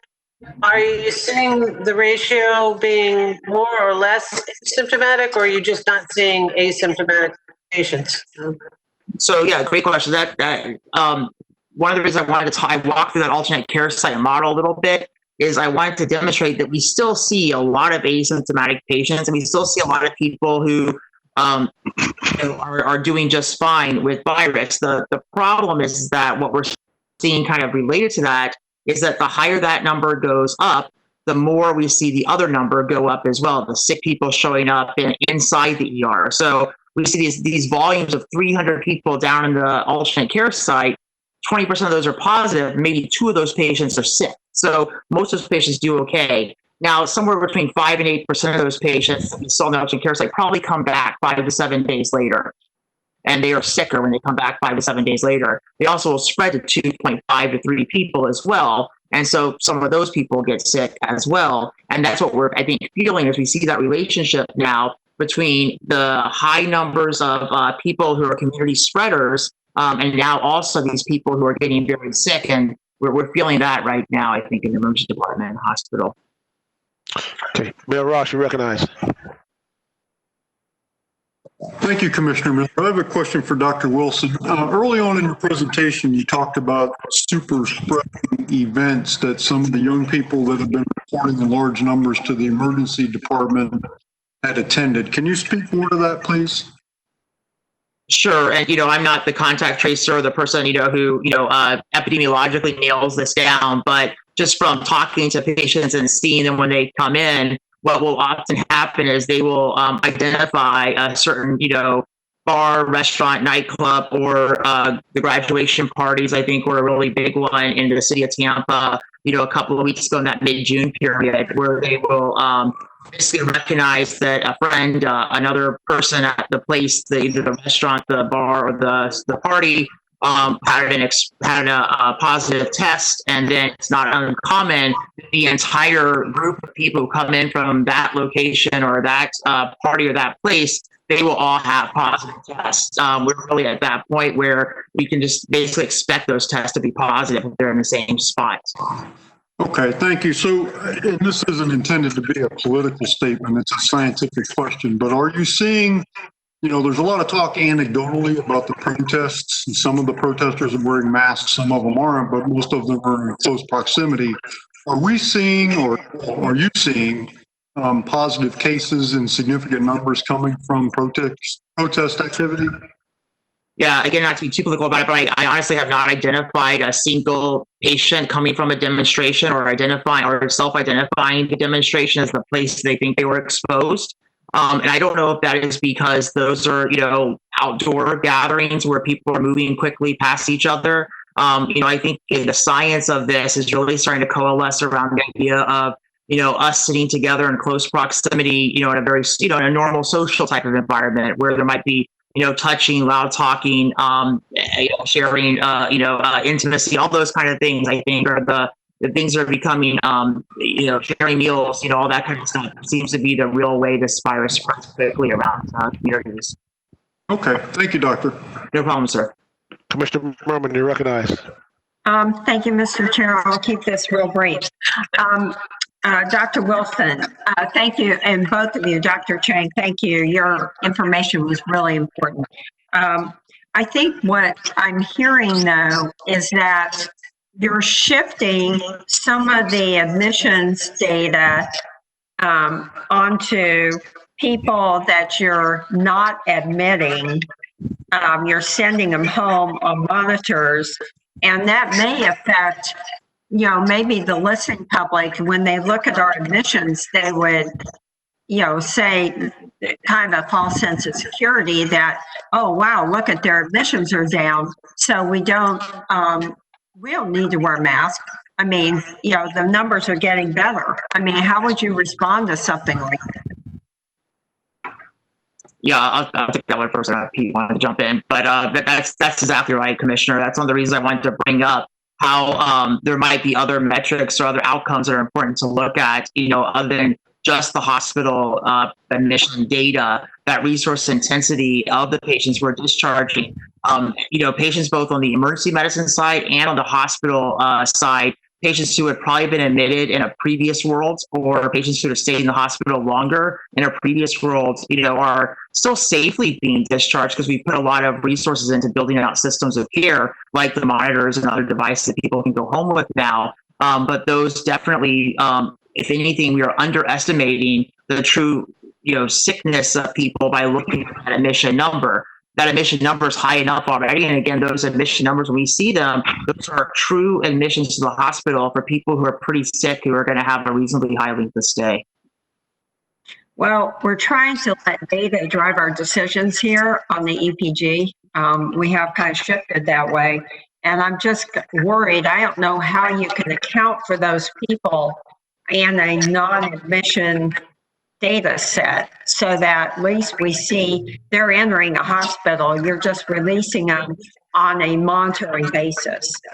Right. Well, I think one thing, because I've heard this question come up a couple of times the past few weeks on this committee, is I think we can at least recognize that the hospital admission data, those are patients who are really being admitted. Those are patients who are truly coming into the hospital. So that those numbers themselves we can trust as representative of at least real admissions data, not people who are going to sit in the ER for a few hours and go home. Those are people who we've turned the key on and they're coming to the hospital to stay. So we can at least trust that data and help that guide our decisions that we're seeing for high admissions as we think through some of the other ways we might be able to monitor these people who are still being followed in the community. Maybe Dr. Chang can answer this. Are other hospitals kind of doing the same thing? Or is this going to be like now our data is going to get all kind of gray? Well, from what we presented, we are definitely showing an increase in admissions. So I want everyone to, make sure they understand that. And the larger proportion is going to the ICU. Right? When we have 20% of all of our ICU beds in Hillsborough County are occupied by COVID patients, it's a pretty powerful statement for where we're at right now. Other hospitals are sort of deploying similar strategies. Again, as the standard is to take care of patients in the best setting as possible, which I would say would be their home, right? That's the idea of trying to take a good care of a patient, unless they really need a hospital admission criteria or need to be admitted to the ICU. And so to Dr. Wilson's point, the admissions that you're seeing that are rising are really the sick patients that do need to be. Okay. Mr. Merman, just to give you some idea of that trend again, in March, April, and May, we may have admitted 5 to 8 patients per day with COVID. Now we're consistently admitting 20 patients per day with COVID. If we were still finding the same criteria were in March, April, and May, we'd probably be admitting 25, patients a day with COVID. But even on its own, we're still admitting probably 3 to 4 times as many patients a day with COVID that we were in March, April, and May. Thank you. Mayor Castor, you're recognized. Thank you, Chair, and thank you, Dr. Wilson, for all you've been doing. Much appreciated by our community. Now, a couple of things. One, with the demonstrations, Mayor Ross, I read, because that was a concern for me as well, for a good reason. And I read a couple of articles that indicated there were other states that had many more demonstrations and much, much larger than ours that didn't show increase in the number of COVID.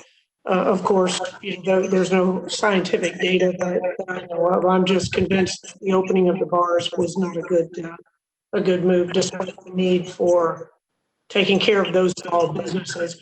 But a couple of things, one of the callers earlier sort of indicated that the lower death that we had in our community was somehow acceptable. And I take a real exception to that because, if that's a member of your family, then clearly any death is unacceptable, and it should be unacceptable to all of us. And if you look at the number of individuals that have presented themselves to the emergency room has skyrocketed, as stated by both doctors. The number of those admitted have gone up, the number in ICU have gone up, and as must be enforced, the number of deaths is going to go up. And so we have to do as a community everything we can to try to stop the spread of this. And the one step we can all take that is incredibly simple is wearing a mask. That's it, sir. Thank you. Thank you. Ms. Snively, you recognize. Thank you, Mr. Chair. Thank you, Dr. Chang and Dr. Wilson. I just wanted to point out some information that we had in our presentation last week that may address Commissioner Overman's question about hospitalization by age. And so I would ask perhaps Dr. Holt maybe put that slide back into his presentation for Thursday so that we can see the hospitalization by age group versus census population. And it gives you a pretty good idea of what age groups are being hospitalized within our county. I thought that was helpful information to get a good idea of the age ranges of people being hospitalized. So that's all I have. Thank you very much. Okay. Chef Cronister, you recognize. Thank you, Mr. Chair. Quick question. We were told, this group was told on a couple of different occasions that if we implemented a mandatory mask policy, we would see significant reductions in the tune of about an 80% reduction in positive cases. We're on day 14 now, and we haven't seen that. And I guess my question is to one of any of the medical personnel, does anyone have an explanation for that? So with the virus, and I'll let Dr. Wilson also weigh in. We know already that there's a 14-day incubation period for this virus from the time of a suspected exposure to the development of symptoms or testing positive. So, right now we're at about 2 weeks. We wouldn't have expected, as Dr. Wilson mentioned earlier, to see anything yet. It's sort of, I kind of take it, coronavirus, it's a 2 to week 3 thing. And what I mean by that is from the time we start seeing trends from a rise in ED volumes, 2 weeks later, we start to see a rise in admissions. 2 weeks later, we start to see an increase in ICU utilization. And unfortunately, 2 weeks later, we start to see an increase in the number of citizens that pass away. So, we have to look at it from that lens, I think. It's a little bit too early to see this really in full effect. And I'll pass it over to Jason to weigh in also.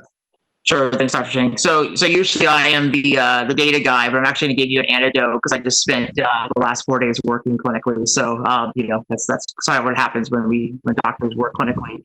I took care of a patient last night that came from a bar in Ybor City. The patient told me that they were not wearing a mask at the bar, nor was anybody else. And the patient, I was a little perplexed as to how they were at a bar, but I didn't go into the legal parts of that with the patient. But they did tell me they came from a bar. And they also told me that 3 of their family members had tested positive that weekend.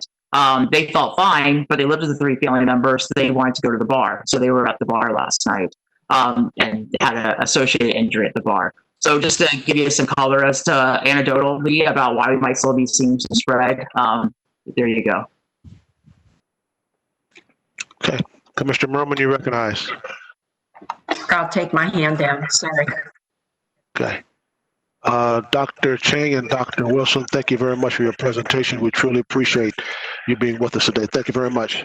Take care. Stay safe. Thank you. We now have an update on the meeting between Vice President Pence and Governor DeSantis. Mr. Brandon Wagner, you're recognized. Good afternoon, Mr. Chairman and EPG members. Thank you for the opportunity to make a brief presentation to you. This morning, I emailed out a video clip of that press conference and also a transcript of that meeting for your review and consideration. As you're aware, that meeting took place during your EPG meeting on Thursday the 2nd. The event started with a roundtable that included leadership from Tampa General Hospital and the University of South Florida. And while the roundtable discussion was closed door, we understand that the topics centered on patient care, solutions to address the coronavirus disease, and the importance of individuals keeping themselves safe. The aforementioned press conference afterwards included the Vice President, Governor, Federal Coronavirus Response Coordinator, Dr. Deborah Birx, U.S. Health and Social Services Secretary Alice Azar, and Food and Drug Administrator Stephen Hahn.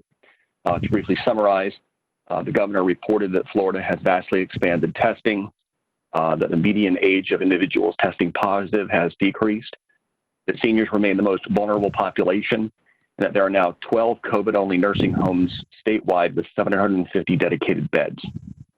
The Vice President and the Coronavirus Task Force members pledged ongoing support to the state, provided updates on new medicines and vaccines for treatment, and will be taking into consideration the state's request for additional medical personnel. As I indicated, these issues and more are covered both in the transcript that was provided, along with the full video of the press conference.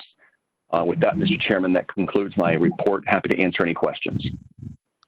Thank you, Mr. Wagner. And I see Commissioner Overman recognized for a question. Mr. Wagner, thank you very much for that report. I appreciate it. I thought it would be important to hear what our Vice President had to say.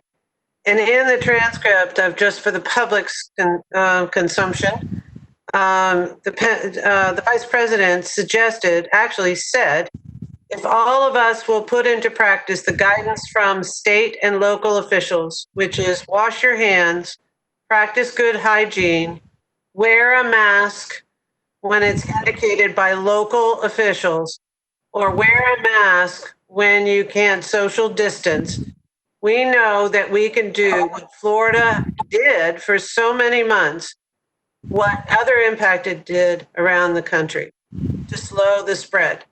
We can flatten the curve, but it will take all of us to do it. I appreciate his words. It was also said by Dr. Birx and reiterated by other professionals there. And I really want to thank this EPG for hearing those words and putting something into place and for you to bring to us what the Vice President had to say. Thank you. Okay, Mr. Wagner, that seems to be the only question, so thank you very much for your presentation. Thank you, Mr. Chairman. County Administrator, Ms. Bonnie Wise. Good afternoon, you recognize. Thank you, Mr. Chairman and EPG members. And as many of you know, I'm Bonnie Wise, and I'm the new Hillsborough County Administrator.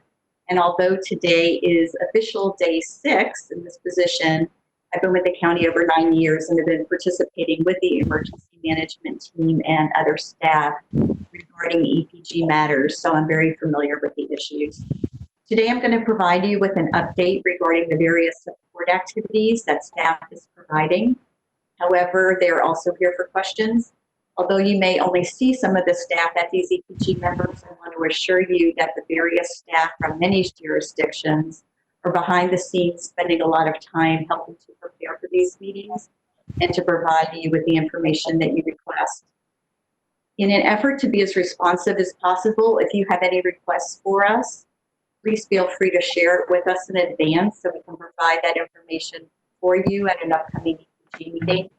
We recognize that certain requests may transpire based on the information or data that's presented to you at each meeting. So this might not always be possible, but as much advanced requests that we have, the more responsive we can be to you.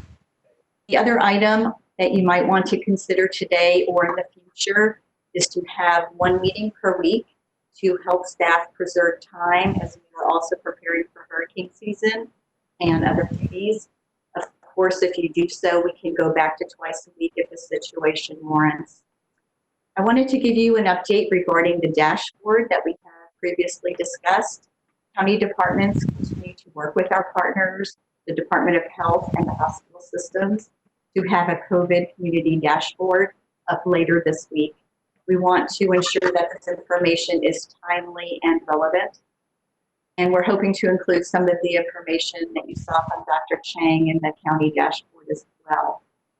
The call center continued scheduling appointments Friday, July 3rd from 8 a.m. to 5 p.m. And as a reminder, the call center is open 24/7 for general questions related to COVID-19. And Monday is generally our busiest day of the week for the call center, with calls spiking in the first hour in the morning. And the longest wait time this morning was just over 10 minutes in the 8 o'clock hour. The average wait so far is only 44 seconds. We have 65 agents currently taking calls today, which fluctuates according to the number of calls coming in. And as Ms. Snively mentioned earlier today, the soonest available appointment is about July 14th right now, with approximately 1,300 appointments available through July 23rd. And as a reminder, with the state support, we have more than doubled our testing, expanding to nearly 9,000 tests per week, with testing determining the availabilities determined by staff, test kits, PPE, etc., as Mr. Dudley has previously discussed. Subject to availability, appointments can be made through the Hillsborough County website, or citizens may also call 888-513-6321, weekdays from 8 a.m. to 5 p.m., and online is available, as I mentioned, 24/7. As Liana Lopez mentioned on Thursday, the website also provides other testing options for citizens, as there are many other options available. These other testing options are really important as part of the overall testing solution, because the county only provides approximately 20% of all tests performed in the county. Of course, if someone is ill, we've had questions about that. They should contact a medical professional or 911 if necessary. Additional test sites are being considered in the town and country area, and one at USF. We have the goal to establish the town and country testing site around July 17th, and we will further our discussions with USF to locate a site there after that Northwest site is established. Communications has also made available a face covering digital toolkit for businesses, and that's on the county's website, and that includes signage and tip sheets for their use. And finally, Communications has also added the new webmail for EPG members, and that webmail is currently live. And I hope that this answers some of the questions that have come up and summarizes our various activities. And we are available to provide any questions, answer any questions. Thank you. Thank you, Ms. Wise. Commissioner Merman, you recognize. Thank you, Mr. Chair. Bonnie, great to see you in this role. I'm very excited. I just want to ask a question again to clarify for the listening audience. If somebody is really sick, they think they have COVID, they can't get an appointment till next week, your call center people are giving them what kind of advice? Our call center is providing information on alternative test sites, as well as ways to get further up in the availability to get a test. Are they telling them to go to the emergency room? If someone is very sick, that is really what they should do. Okay. I just wanted to make sure that they were giving good advice on that, because I know there are people out there that are sick that think they have to wait a week to get tested. And I don't think we want them to wait a week. Right. So, and then we might be liable. So that was my only question. Thank you very much. And welcome to the county administrator role. Thank you so much. Ms. Wise, I don't see any further questions. Again, thank you for your presentation. Thank you for accepting the job as our county administrator. And the only thing I can say to you is God bless you. Thank you. No, I'm just kidding. I'm just kidding. We're here for you, Ms. Wise. You know that. We're here to work together to get everything done in this county. Again, thank you very much. Ms. Christine Beck, County Attorney. Yes, good afternoon, EPG board members and Chair Miller. Christine Beck, County Attorney. Last Thursday, we distributed a redlined version of your face covering order based on the direction that you provided to us at your June 29th meeting. Before addressing the redlined revisions, I wanted to briefly summarize the face covering order. The order was first approved on June 22nd.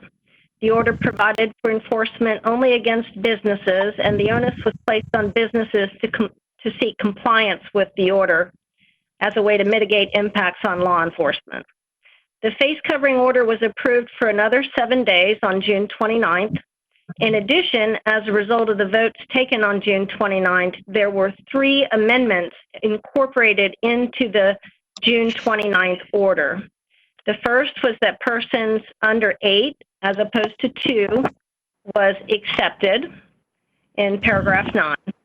And the second is that children under the age of 18 participating in youth activities, childcare, summer camps, etc., were also accepted. And the third was that the definition of business was modified to make it clear that the order would also apply to nonprofits which offer goods or services for sale to the public in an indoor location. The red line draft distributed last Thursday tweaks the June 29th order in 3 ways. And this was all based on the discussion and direction that we received during the June 29th meeting. In response to the concerns raised about paragraph 7 of the June 22nd order, the order's requirements related to business operators in the red line order now provides that if business operators do the 4 things listed in paragraph 8, and those were specifically suggested at the June 29th meeting, then the business operator would be deemed in compliance with the order. And those 4, which are now set out in paragraph 8, provide that the business operator shall provide signage or post signage indicating that face coverings are required. They're to use a PA system, if equipped, to remind patrons that face coverings must be worn. They must require all employees who aren't exempt to wear a face covering. And they must make reasonable efforts, including asking patrons not wearing a mask to do so, or at least to inquire with them. If those 4 are done, the business operator shall not be subject to any penalties under the order as written in the current red line draft for your consideration. And the second way that the June 29th order was tweaked is that in the prior order, individuals were not subject to being penalized under that order. Based on the discussion that we heard, we've added in paragraph 5 that individuals who are not exempt and who fail to comply with the order after being asked to by a business operator or employee may be subject to the penalties in the order for violating the order. And the third change is in paragraph 12, which contains the enforcement and penalties for violation of the order. In this red line version, the order may be enforced by code enforcement and law enforcement, and a non-criminal civil citation may be issued, and the suggested fine amount is $150. I would like to recommend one additional change to the order in your backup materials, and that is with regard to paragraph 9C. We recommend deleting everything after the word thereof in line 4. This was a clarification added after board discussion that makes it clear that an individual claiming a health exemption does not have to identify the condition or supplied documentation. That part will remain. However, the sentence beginning with, nor shall any business operator deny such person admission or service, we would recommend that that be stricken simply because of a worry that it would be misinterpreted And in hindsight, it really is up to the business operator who can determine whether and how he or she wants to operate their business. Finally, the face covering order will expire today if it is not renewed. And with that, I'm available for questions or any comments. Thank you. Thank you, Ms. Beck. Appreciate it. Thank you very much. Commissioner Overman, you recognize. Thank you very much. First off, Ms. Beck, thank you for your team putting together the work on this document. There were a lot of comments last week, and you grabbed all of them that I could hear. I know it's a small task, so I'd like to recommend 3 minor changes, one of which you've already referenced. The first change would be under Section 9C, that would strike the following language: nor shall any business operator or employee deny such person admittance or service because he or she is not wearing a face covering. As we attempt to balance many different interests, my concern is that it precludes an employer from being more restrictive in their business setting. For example, there are places such as nursing homes, hospitals, clinics that may require the use of facial coverings for protection of their employees, their patients, and staff. This language may preclude their ability to enforce those requirements. So striking that would accomplish that and would allow them to protect their employees, their staff, and their other customers. There are businesses that have risk factors and have employees that have risk factors that also need protection. And with that being removed, I think we're removing, with this change, I fear we are removing the integrity and effectiveness of this public health initiative. Under Section 9.8. Hold on, Commissioner Overman. As you all know, when we make changes to this order, we have to do it line by line of what you're doing. That's going to take everything in totality. So we're going to take each amendment by each member of this of this EPG by section that you bring it forth. Okay, so you just made a motion. Are you making a motion to strike, have a period after thereof, and strike the language starting with nor shall? Is that what your motion is?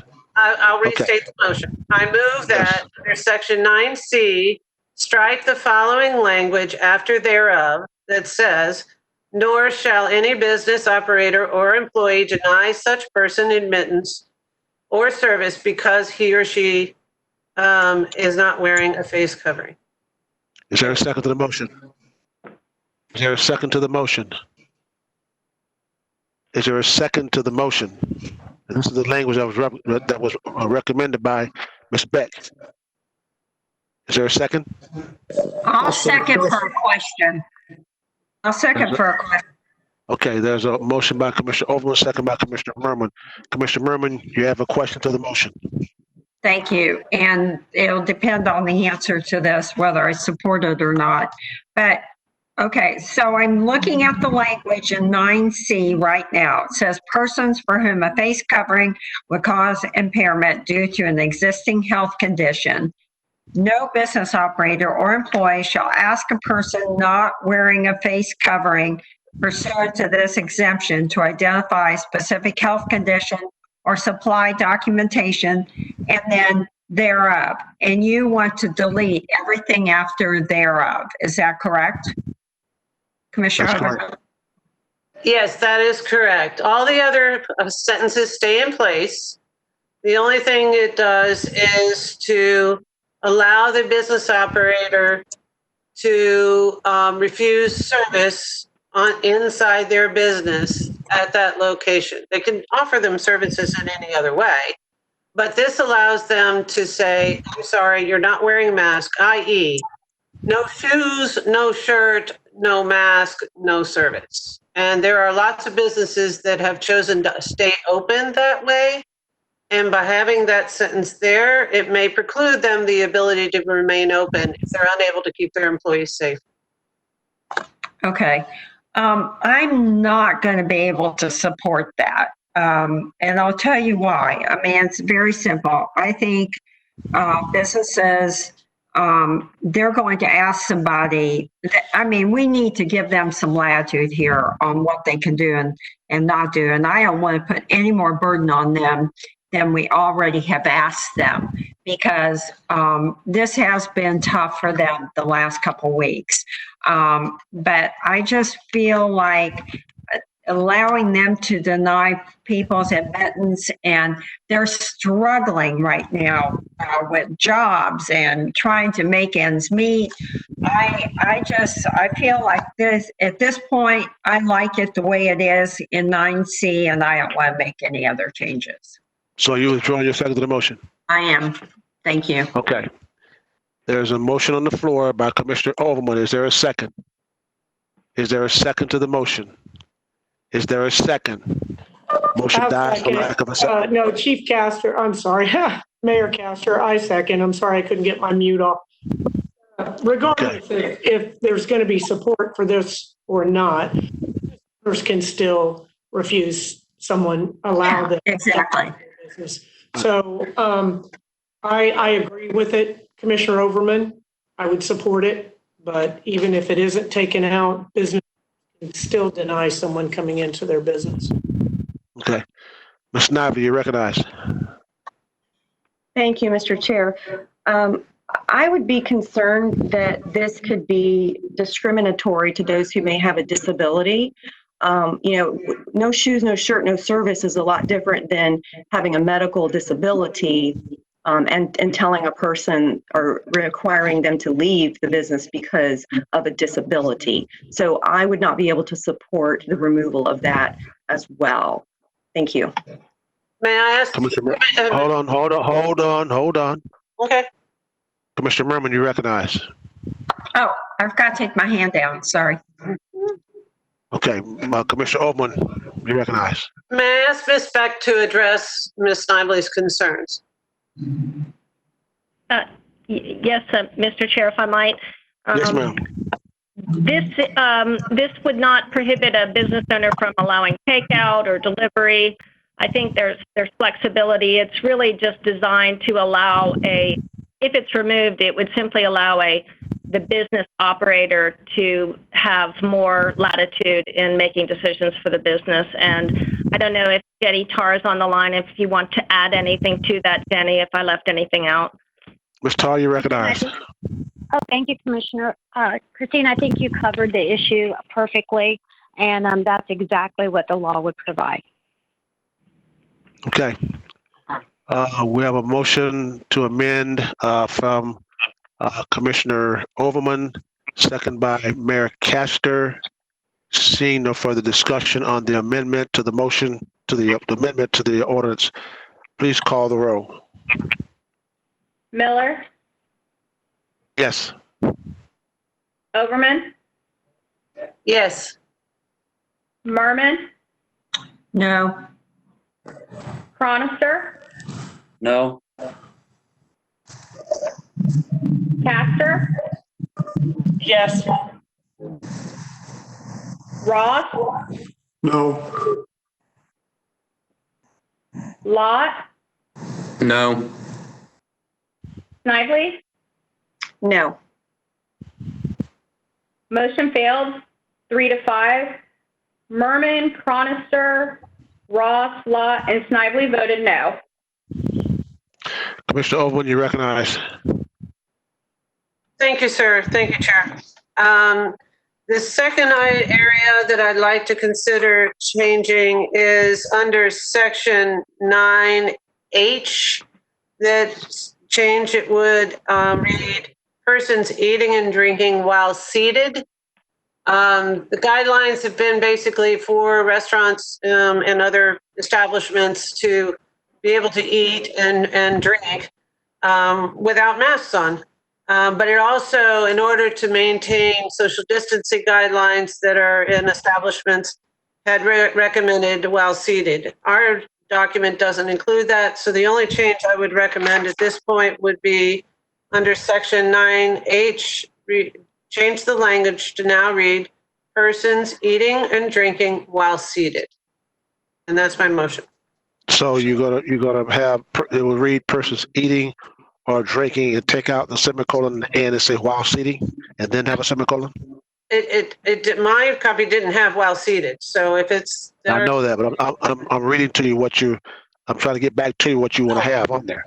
It will read, your motion would be persons eating or drinking while seated. Semicolon. And, okay, all right. There's a motion by Commissioner Overman. Is there a second? Is there a second? Is there a second? I have a question. I'll second. Motion by Commissioner Overman, second by Commissioner Merman. Commissioner Merman, you have a question. Sorry. Okay. So a lot of restaurants have like stand-up tables that don't have chairs at them that people eat at and drink.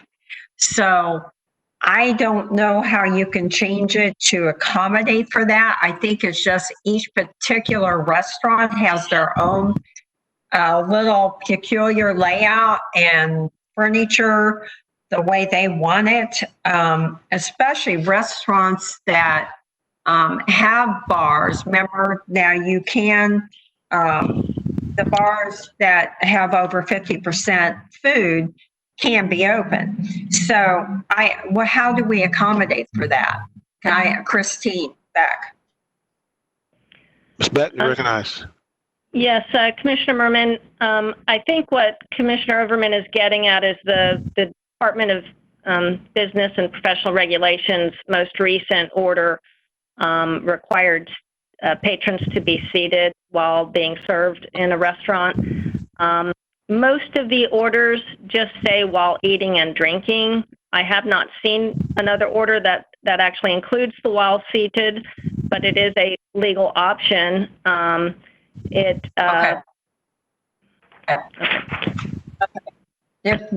So Commissioner Overman, I completely understand. Commissioner Merman. Sorry. I just wanted to, I'm not going to be able to support that. I'm not going to be able to support it. I like it the way it is. Thank you. So Commissioner Merman withdraws her second.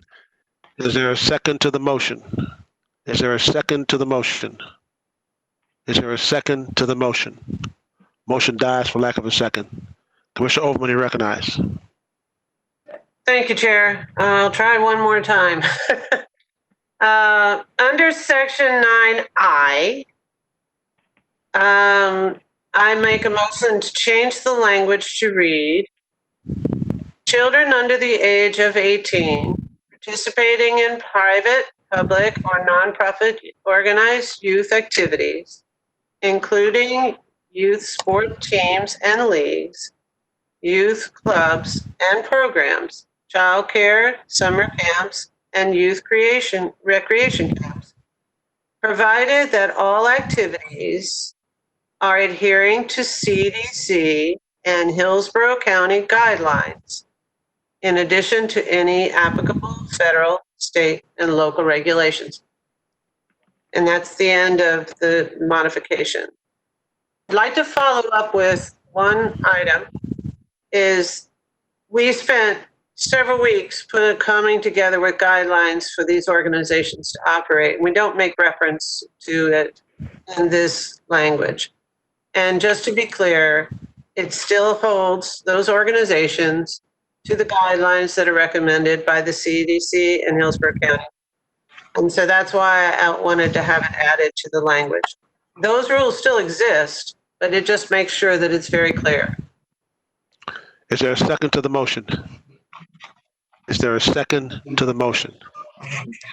This is Mayor Castor. I'd just like to, not necessarily, but point out to Commissioner Overman that if she looks at paragraph 6, would that satisfy what you're saying? Yeah. Paragraph 6. Paragraph 6. Oh, I'm sorry, not that one. That's the, I'm sorry. That's the mask. Chapter 876, it says you can't wear a mask. It is stated somewhere in here that the CDC guidelines is it not, Ms. Beck? Oh, it's under the whereas. Yeah, I'm sorry. But anyway, it just seems maybe redundant. Ms. Beck may want to weigh in on it. Ms. Beck, you want to, we got a motion on the floor. We didn't get the second to it, but we'll go ahead and allow the the conversation to get clarity. Ms. Beck, you want to comment on that? Yes, I understood it. Just really to be clarification, I mean, the guidelines are what they are and people are expected to follow them. I think it's simply a request to add more clarification to that paragraph. However, I don't think it's necessary to achieve compliance with that. Well, if it's not necessary, I'll withdraw the motion. I just wanted to make sure that we do want to encourage those organizations to follow Hillsborough County's guidelines that we established through weeks of discussing how those operators can operate safely in our county. And I did not want to be forgotten. Commissioner Overman, I think where it is, if you go to page 1 and the last whereas on the bottom of the page says, whereas even though the governor is providing a plan for reopening of businesses as well as recreation and other activities, individual businesses have been advised to follow CDC, to follow Center of Disease Control to Prevention guidelines and to the bottom of the page. I agree. However, Hillsborough County has some more stringent rules beyond what the governor's order suggests, and that's why I wanted it referenced. But it doesn't look like I'm going to get a second anyway, so I'll leave it. I'll withdraw your motion. Okay, all right. Motion is withdrawn. Is there any other discussion on the executive order? Commissioner Merman, you recognize. Thank you, Mr. Chair. I do really appreciate that. I'm going to try one more time to take Sheriff's Department in 12A out of that paragraph. And so my motion would be to take out the Hillsborough County Sheriff's Office and, of course, leave in the rest of the paragraph. That's my motion. So you're taking out where it says the Hillsborough County Sheriff's Office at the beginning? Yes. Mm-hmm. So we'll start off as... There's another spot too. I'm sorry, I forgot. Second sentence. So where it would read is Hillsborough Code Enforcement Department are empowered to investigate any situation where a business/person is alleged to be violating the order. And then you would stop with delete the Hillsborough County Sheriff's Office on line 4 and start off with Hillsborough County Code Enforcement Department. Is that what you're doing? Yes, please. Okay. Thank you. There's a motion by Commissioner Merman. Is there a second? Is there a second? Is there a second? Motion dies for lack of a second. Is there any other amendments to the order? Any other amendments to the order? Sheriff Cronster, you recognize? Thank you, Mr. Chair. I have a question for Ms. Beck. We have a lot of concealed weapon permit holders in Hillsborough County, and part of their mandate and requirement is they're prohibited from wearing any type of face coverings. How will this order affect the all the weapons, concealed weapons holders that we have here in Hillsborough County? Yes, Sheriff Cronster, I've had that question posed by others as well, and there's nothing about this order that would want to conflict with, I believe it's Chapter 790 of Florida statutes. We could add something to the order to clarify that, simply to make it clear that we're not in any way trying to create a conflict with Florida state law on that point, if that would be helpful. Thank you, ma'am. Okay. Commissioner Merman, you recognize. I forgot to take my hand down. Okay. Remember. Is there any other amendments to the executive order? Any other amendments to the executive order? Any other amendments? Mayor Ross, you recognize. Thank you, Commissioner Miller. I was misinformed regarding concealed permit holders. I had been told that that section of Florida statute would not be applied to this. And now I just heard say that we would need to clarify that in the order. I was misinformed on that earlier or now. I'm not sure which. So go ahead, Christine, because I'll make a motion. Mr. Miller, let me ask Paul Johnston. He's on the line. As you know, he's a former sheriff's deputy and represents this body for many years. So let me see if Paul can help clarify that that particular concealed weapons question. Okay.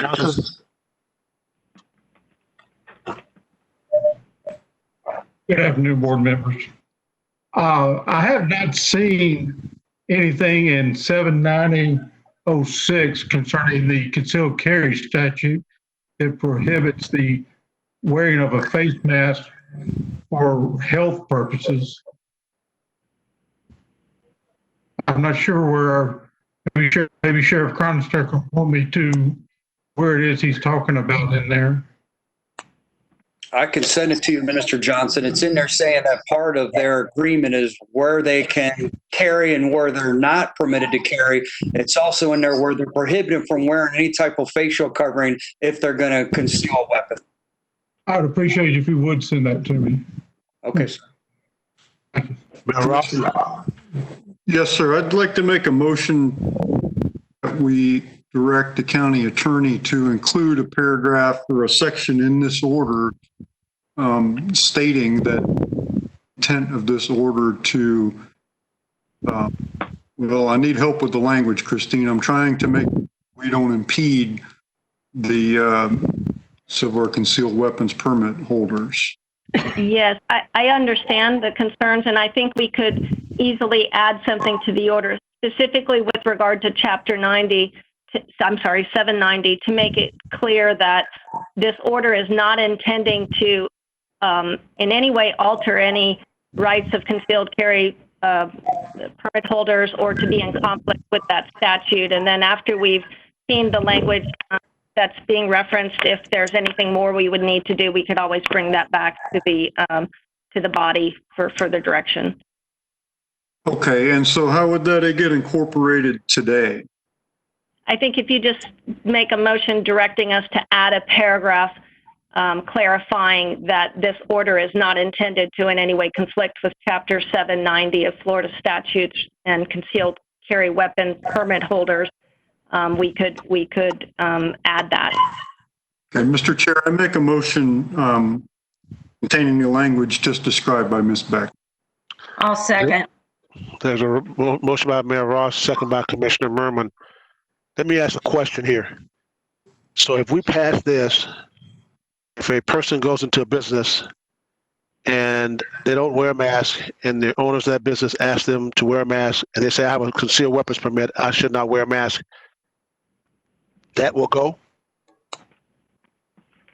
Are you asking? Ms. Beck, I'll defer to you. That's not what I understood you to just say, but can you clarify? Chair Miller, I don't believe the order is in conflict, but all I was suggesting is that we would make it very clear that we're not intending to be in conflict with Chapter 790. I don't think it is in conflict, but we can review that and make it clear to anybody reading the order that 790 would control if there is a conflict.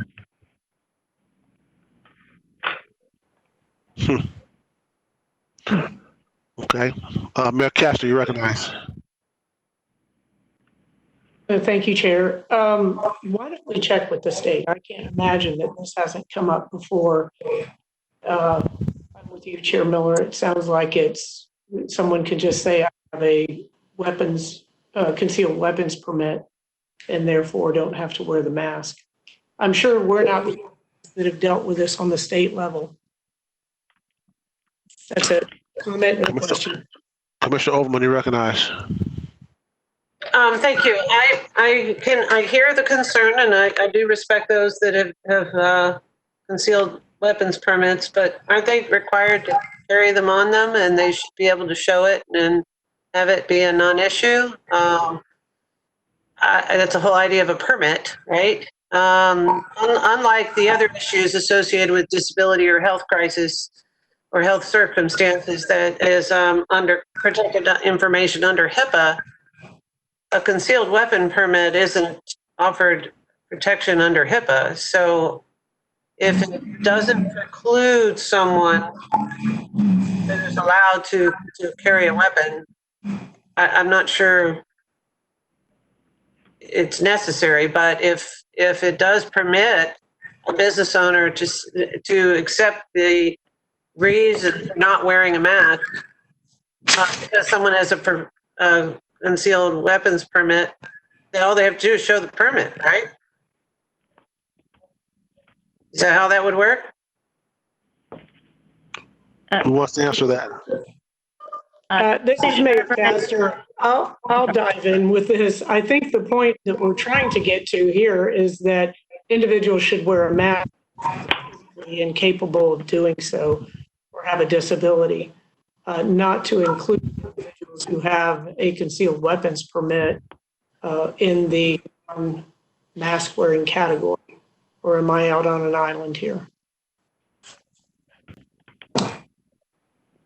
Mayor Castor, this is Christine. I think you're correct. I don't know of any other order that has any, and I've looked at dozens, if not more than that, relating to face covering orders, and there's not typically a reference to that body of law. So I'm thinking that there isn't a concern there, but there wouldn't. I think right now what the struggle is that we're not aware of a section of Chapter 790 that says that concealed weapon permit holders can't wear masks. So that may be something we just have to do a little more research on. But for now, I was hoping that it would be sufficient to simply say that we are not intending to be in conflict with that aspect of state law. Mayor Ross, you recognize. Thank you, Chair Miller. So I would like to amend the motion to contain everything I said before that Christine outlined about we don't intend to conflict with Chapter 790, but incorporate Mayor Castor's suggestion, which I think was a good one. And in the motion, we could direct the county attorney's office to do further research and bring it back to us Monday to put this matter to rest. And at that point, we could either remove that section, which would only be in place for a week, or we could modify it, whatever we need to do as a result. But this, for the next 7 days, I think would signal our clear intent that it's not our intent to interfere with the rights of concealed weapons permit holders. Okay, there's Mayor Ross is amending his motion. Is there a second to his amendment? I'll second. There's a second to amendment by Commissioner Merman. Is there any discussion on the amendment that Mayor Ross made to the motion? Any discussion on the amendment? Well, Mayor Castor, you recognize. Sorry, I forgot to pull the hand down. Okay. All right. Any discussion on the amendment to the motion? Seeing none. Call the roll on the amendment to the motion. Miller? No. Overman? No. Merman? Yes. Cronister? Yes. Castor? No. Ross? Yes. Lott? Yes. Snively? Yes. Motion carried 5-3. Miller, Overman, and Castor voted no. Okay, we're now back on the amended motion by Mayor Ross, second by Commissioner Merman. Is there any further discussion on the amended motion? Any further discussion on the amended motion? Any further discussion on the amended motion? Please call the roll on the motion. Miller? No. Overman? No. Merman? Yes. Cronister? Yes. Castor? No. No. Ross? Yes. Lott? Yes. Snively? Yes. Motion carried 5-3. Miller, Overman, and Castor voted no. Okay. Are there any other amendments to the executive order? Any other amendments to the executive order? Any other amendments to the executive order? I have a motion to approve the executive order. So moved. Motion by Commissioner Overman, second by Commissioner Merman.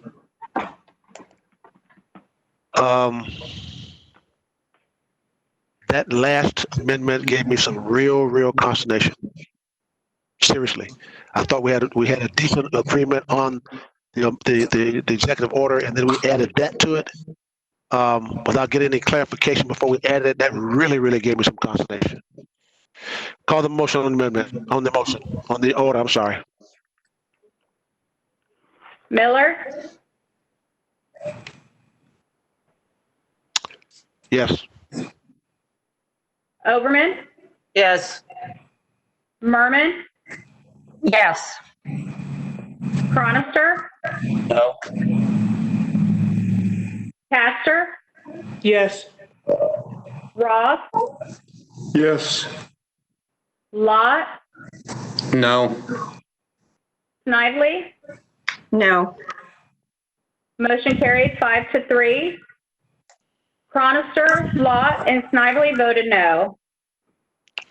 Okay. Anything else, Ms. Beck? No, sir. Okay. Thank you very much.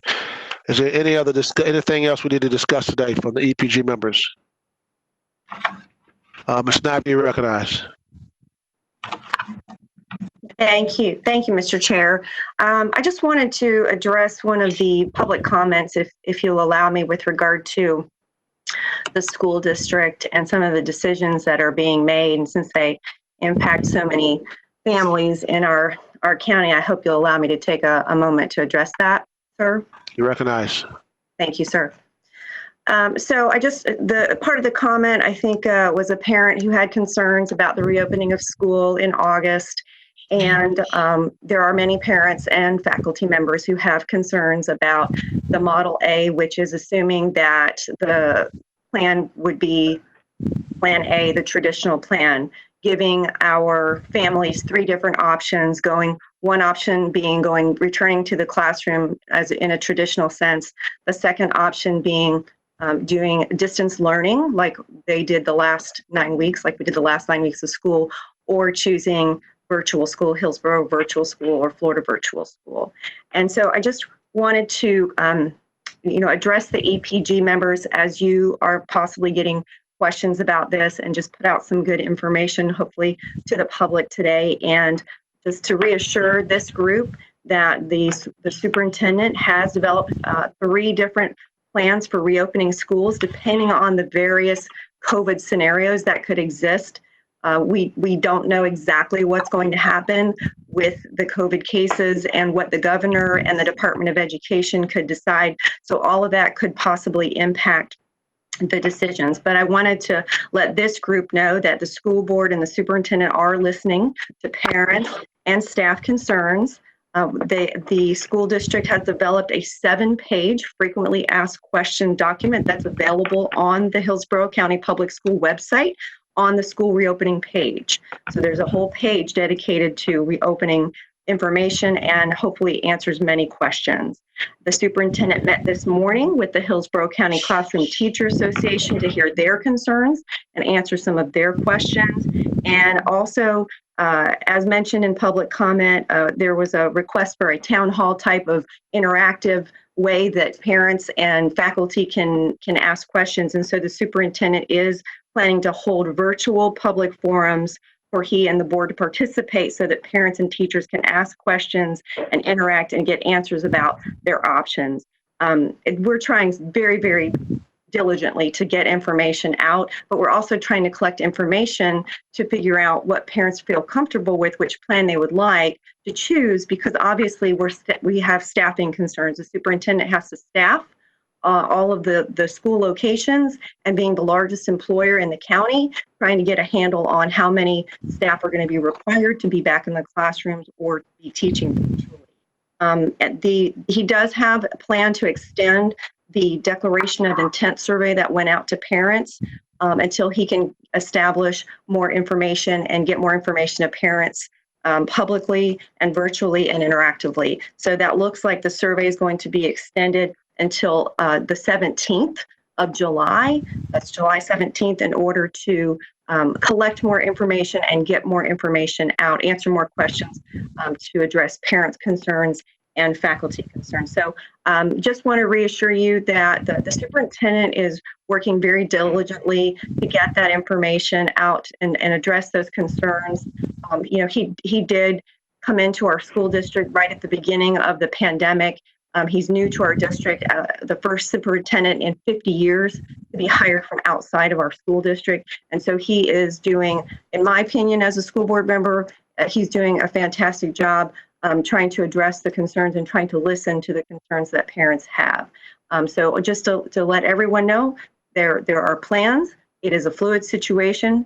He's doing his best and trying to offer as many options as he can so that parents feel comfortable with whatever choice that they make to educate their student. And I'd be happy to answer any questions that you may have, or if you want additional information based on what you're hearing or what requests you're getting from constituents, I'm happy to bring that information back to this group. But thank you for allowing me the opportunity to speak to those items. Yes, ma'am. Be ever mindful. I see some hands going up. We have no control of the school board. Understand that, okay? So let's not get carried away. Commissioner Overman, you recognize. Thank you, Chair, for that reminder.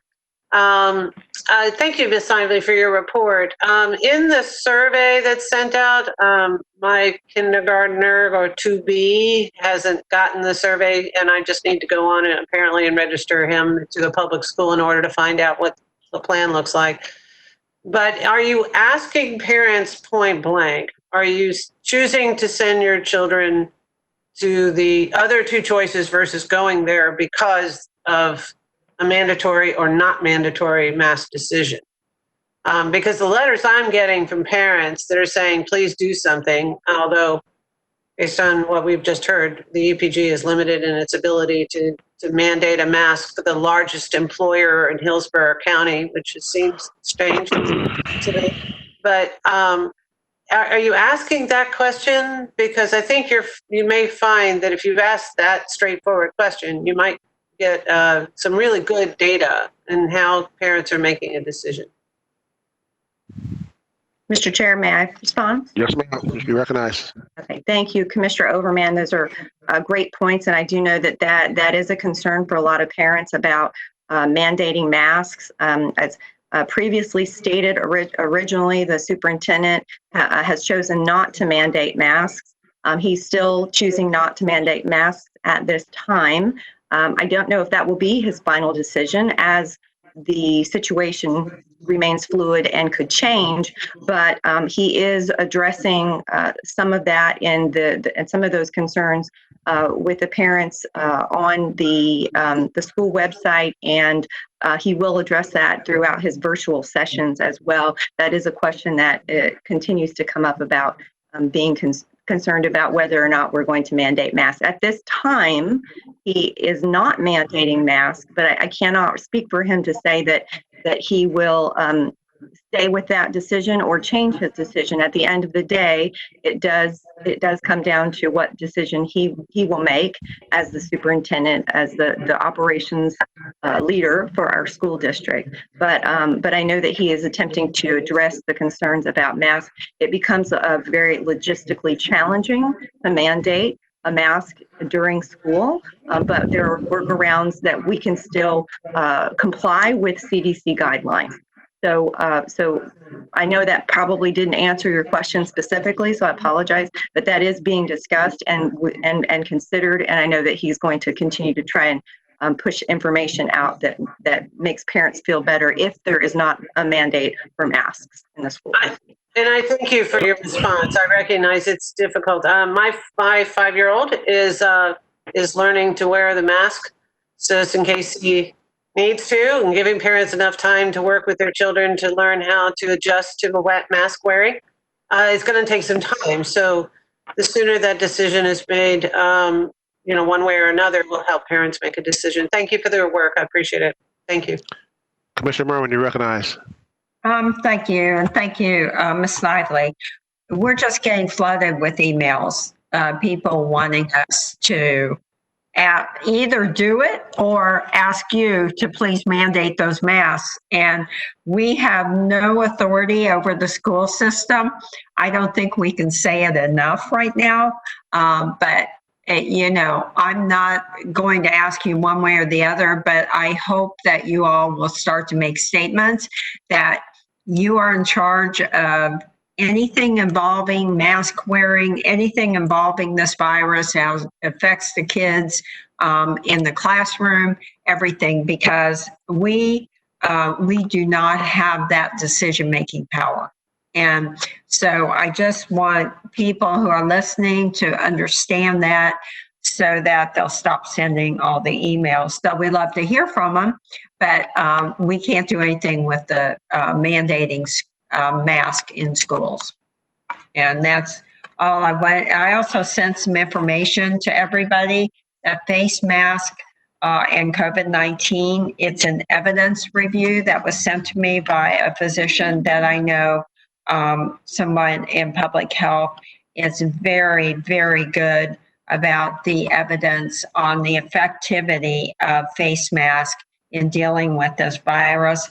And it involves reviews from MIT, Stanford, University of North Carolina, Pennsylvania, on and on and on. So I know our comments have been so opposed to masks, and I understand that. And we rely on data to make these decisions. And the data right now is very compelling that we have to do something to control this virus. I'm not saying I'm going to stay with it forever, because when the numbers start to go down and I feel that people are safe, but I just think it's important that people understand this is a tough position. We have to balance economics, public health, all these different things out there, but we're doing the best we can. So thank you, Mr. Chair. Is there any other discussions we have to have today? Anything else? Anything else? So our next meeting is scheduled for this Thursday at 1:30. And seeing no further discussion, we are adjourned. Have a good rest of the week.